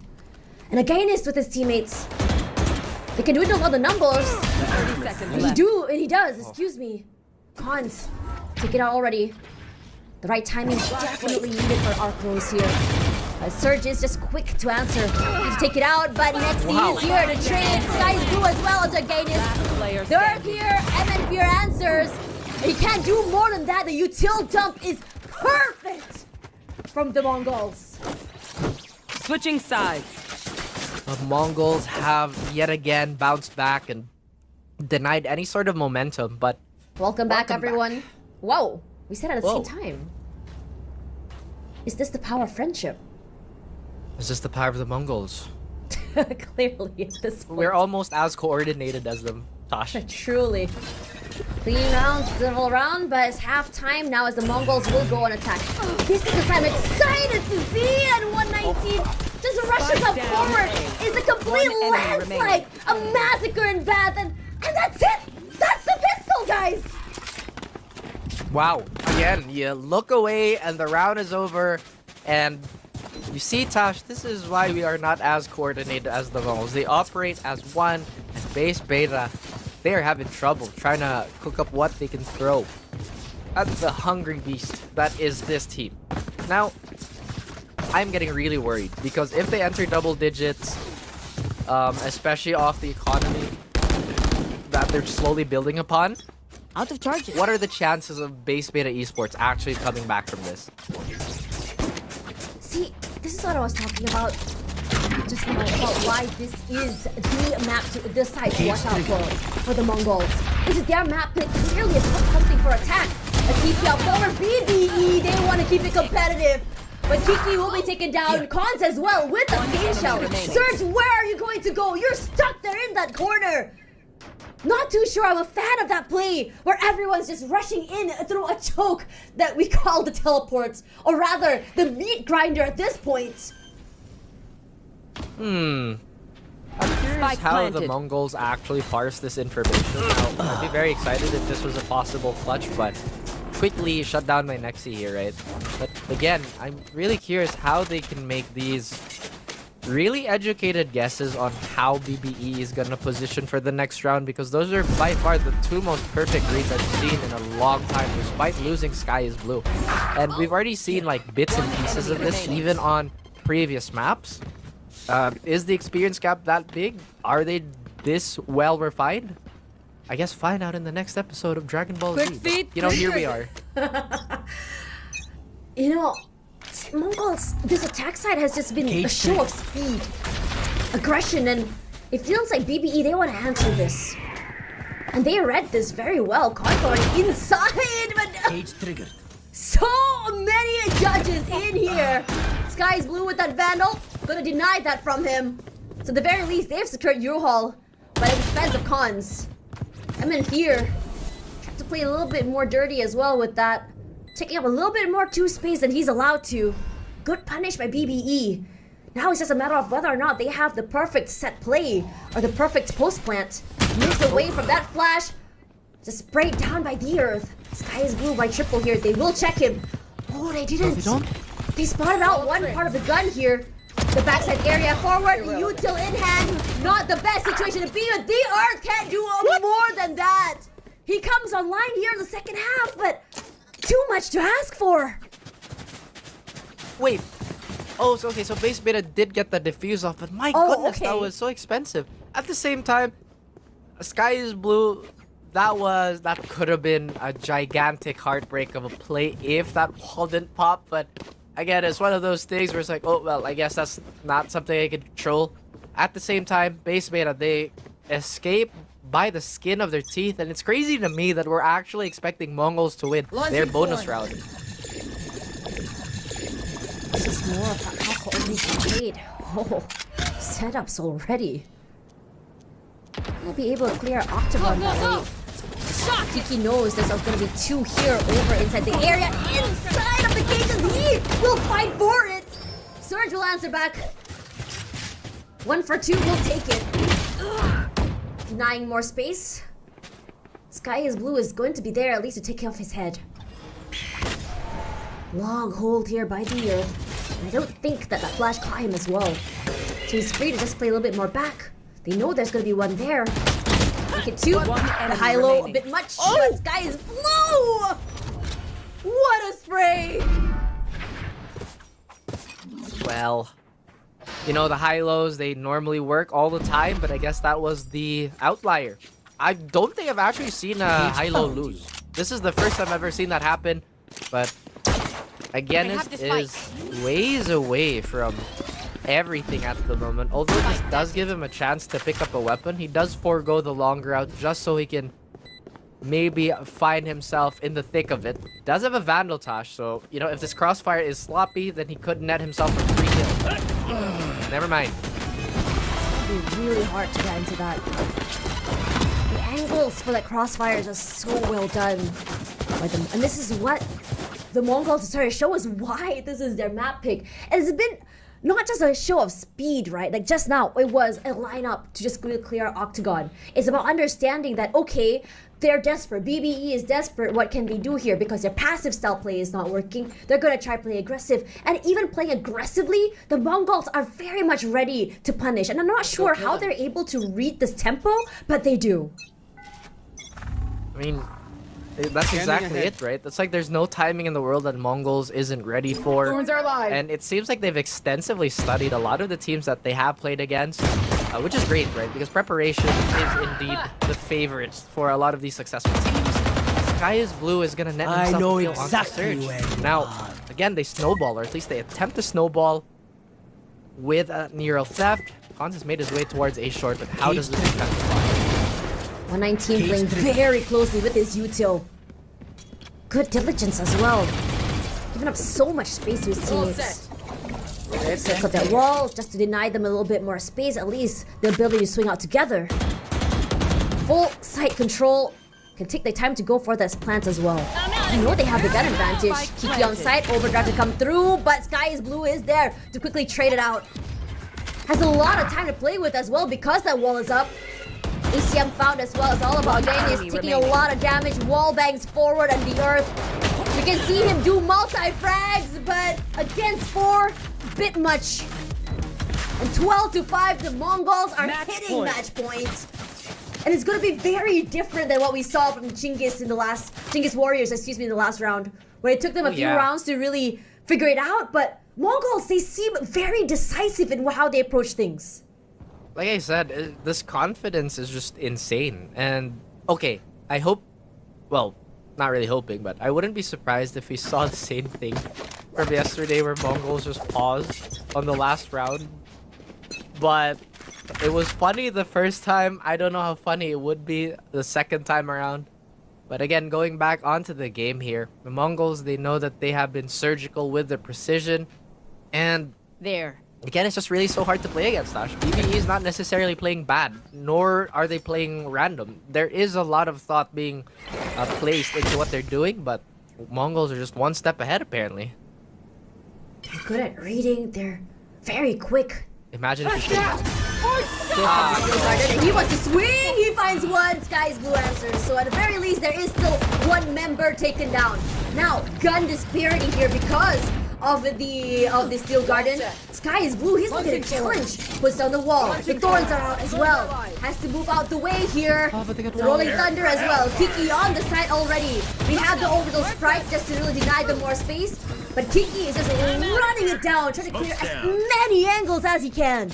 Granted himself a Vandal here. Next C. Play this corner. A good crossfire. The Earth goes down. Next C here in the corner where he's all alone. And his teammate is there to provide some cover fire. The Earth. Where do you want to go here? 119, 1 versus 1. Tap. Oh no, they heard him. Yeah, they heard him already. They know exactly where he is. Come on. But this is the panic here. He's trying to go and force it. Knife him. And he pushes. Oh my God, There's a knife. He pushes, but the Earth! How are you able to Time? do this? Time? He gets it! In the nick of time! Ah! The MongolZ so close yet so far, but BBE, they survive another round. That was a really, really clutch smoke on the side of Surge there. You know, him not having too much volume right now, but contributing in spades is still very much felt. Now the MongolZ, they are one away from taking the series clean. Base Beta Esports, they have found themselves a lifeline, albeit a very thin one, but they're still going for it. They have enough weapons to really make a comeback here. They're only one away from the not dead yet. Still, they're looking to be a bit more careful. The Earth expends his stun just so he can get one more orb closer to the Rolling Thunder and will retreat back onto the site.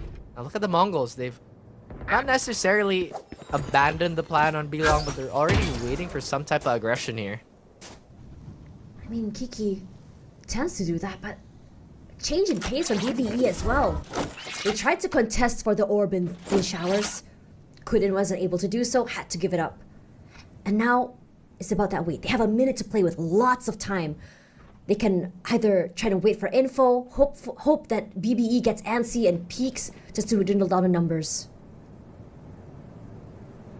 Oh boy, we could see a very nice shot here, but oh, once again, the timing is never in favor of Base Beta Esports. MongolZ again. They could find a freebie here, but the stun could change the tune of this. Still no. They were definitely not expecting 3 there, especially with that fault line. Clears out the back of sight already. A good crossfire with his teammate as well. Cons will be a good finding the aggressive player of the Earth. Hunter's Fury just to deny some space and time. Showstopper, ladder rip, goes straight to ACM space. And Cons pushing down the util. Gonna find a Gainies on the backside. Knows there's one more to worry about. Where can Kiki go? Hard to play this in a 1 versus 5. Can isolate fights. Good for 1. Tries to go a little bit more aggressive. 2 eyes onto him. He gets 2. Can't go for 3 and unable to survive another round.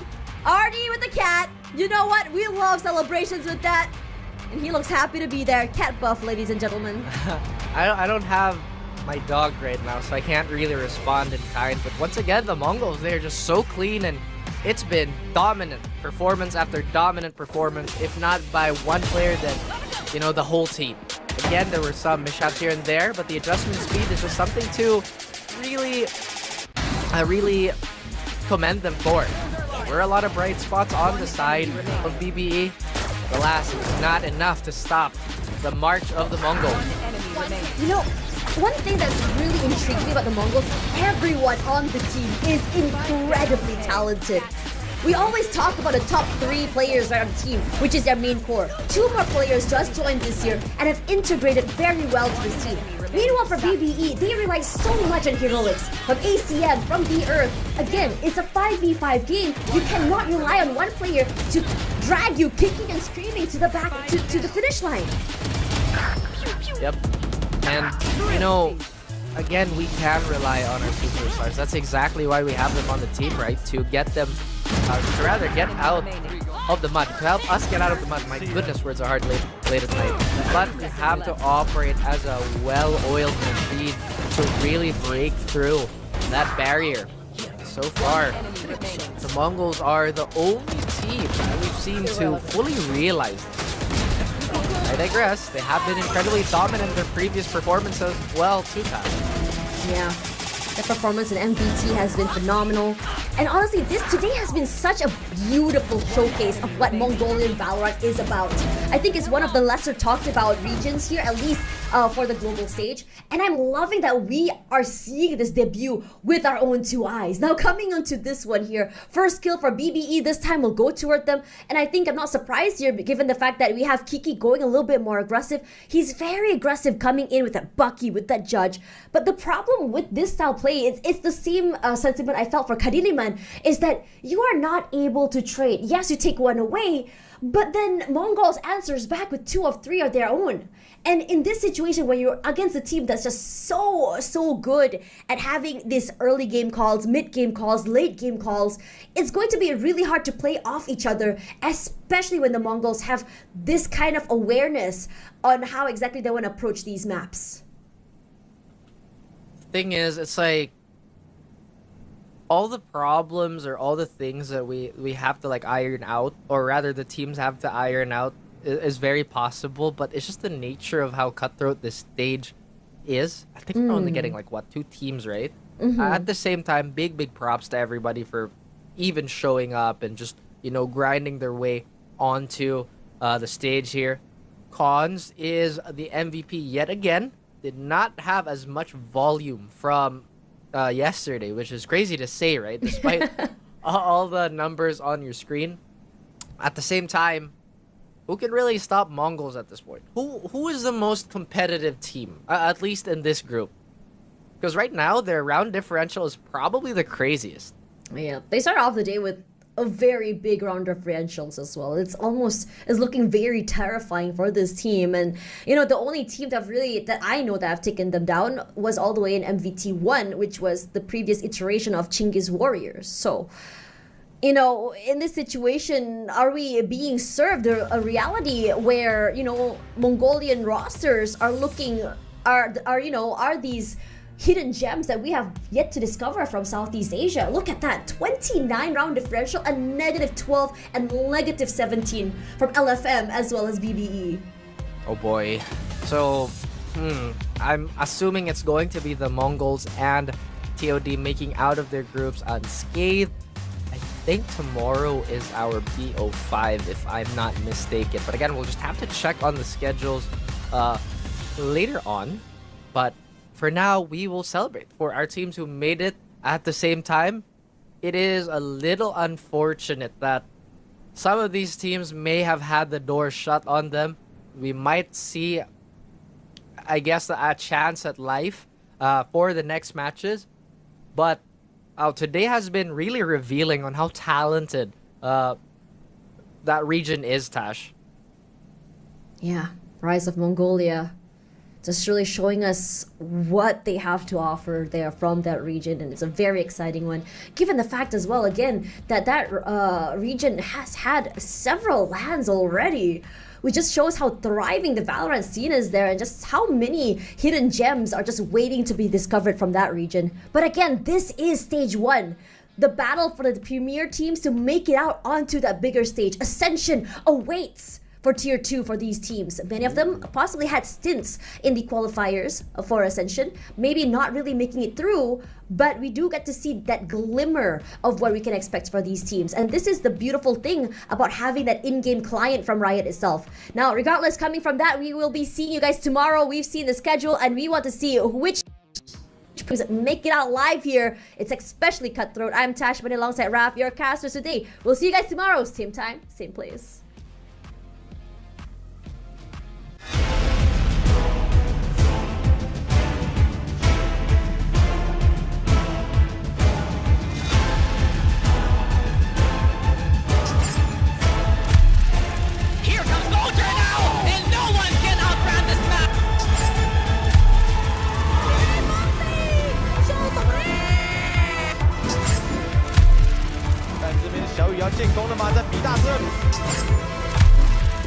He plays it close with his teammates. You can see all.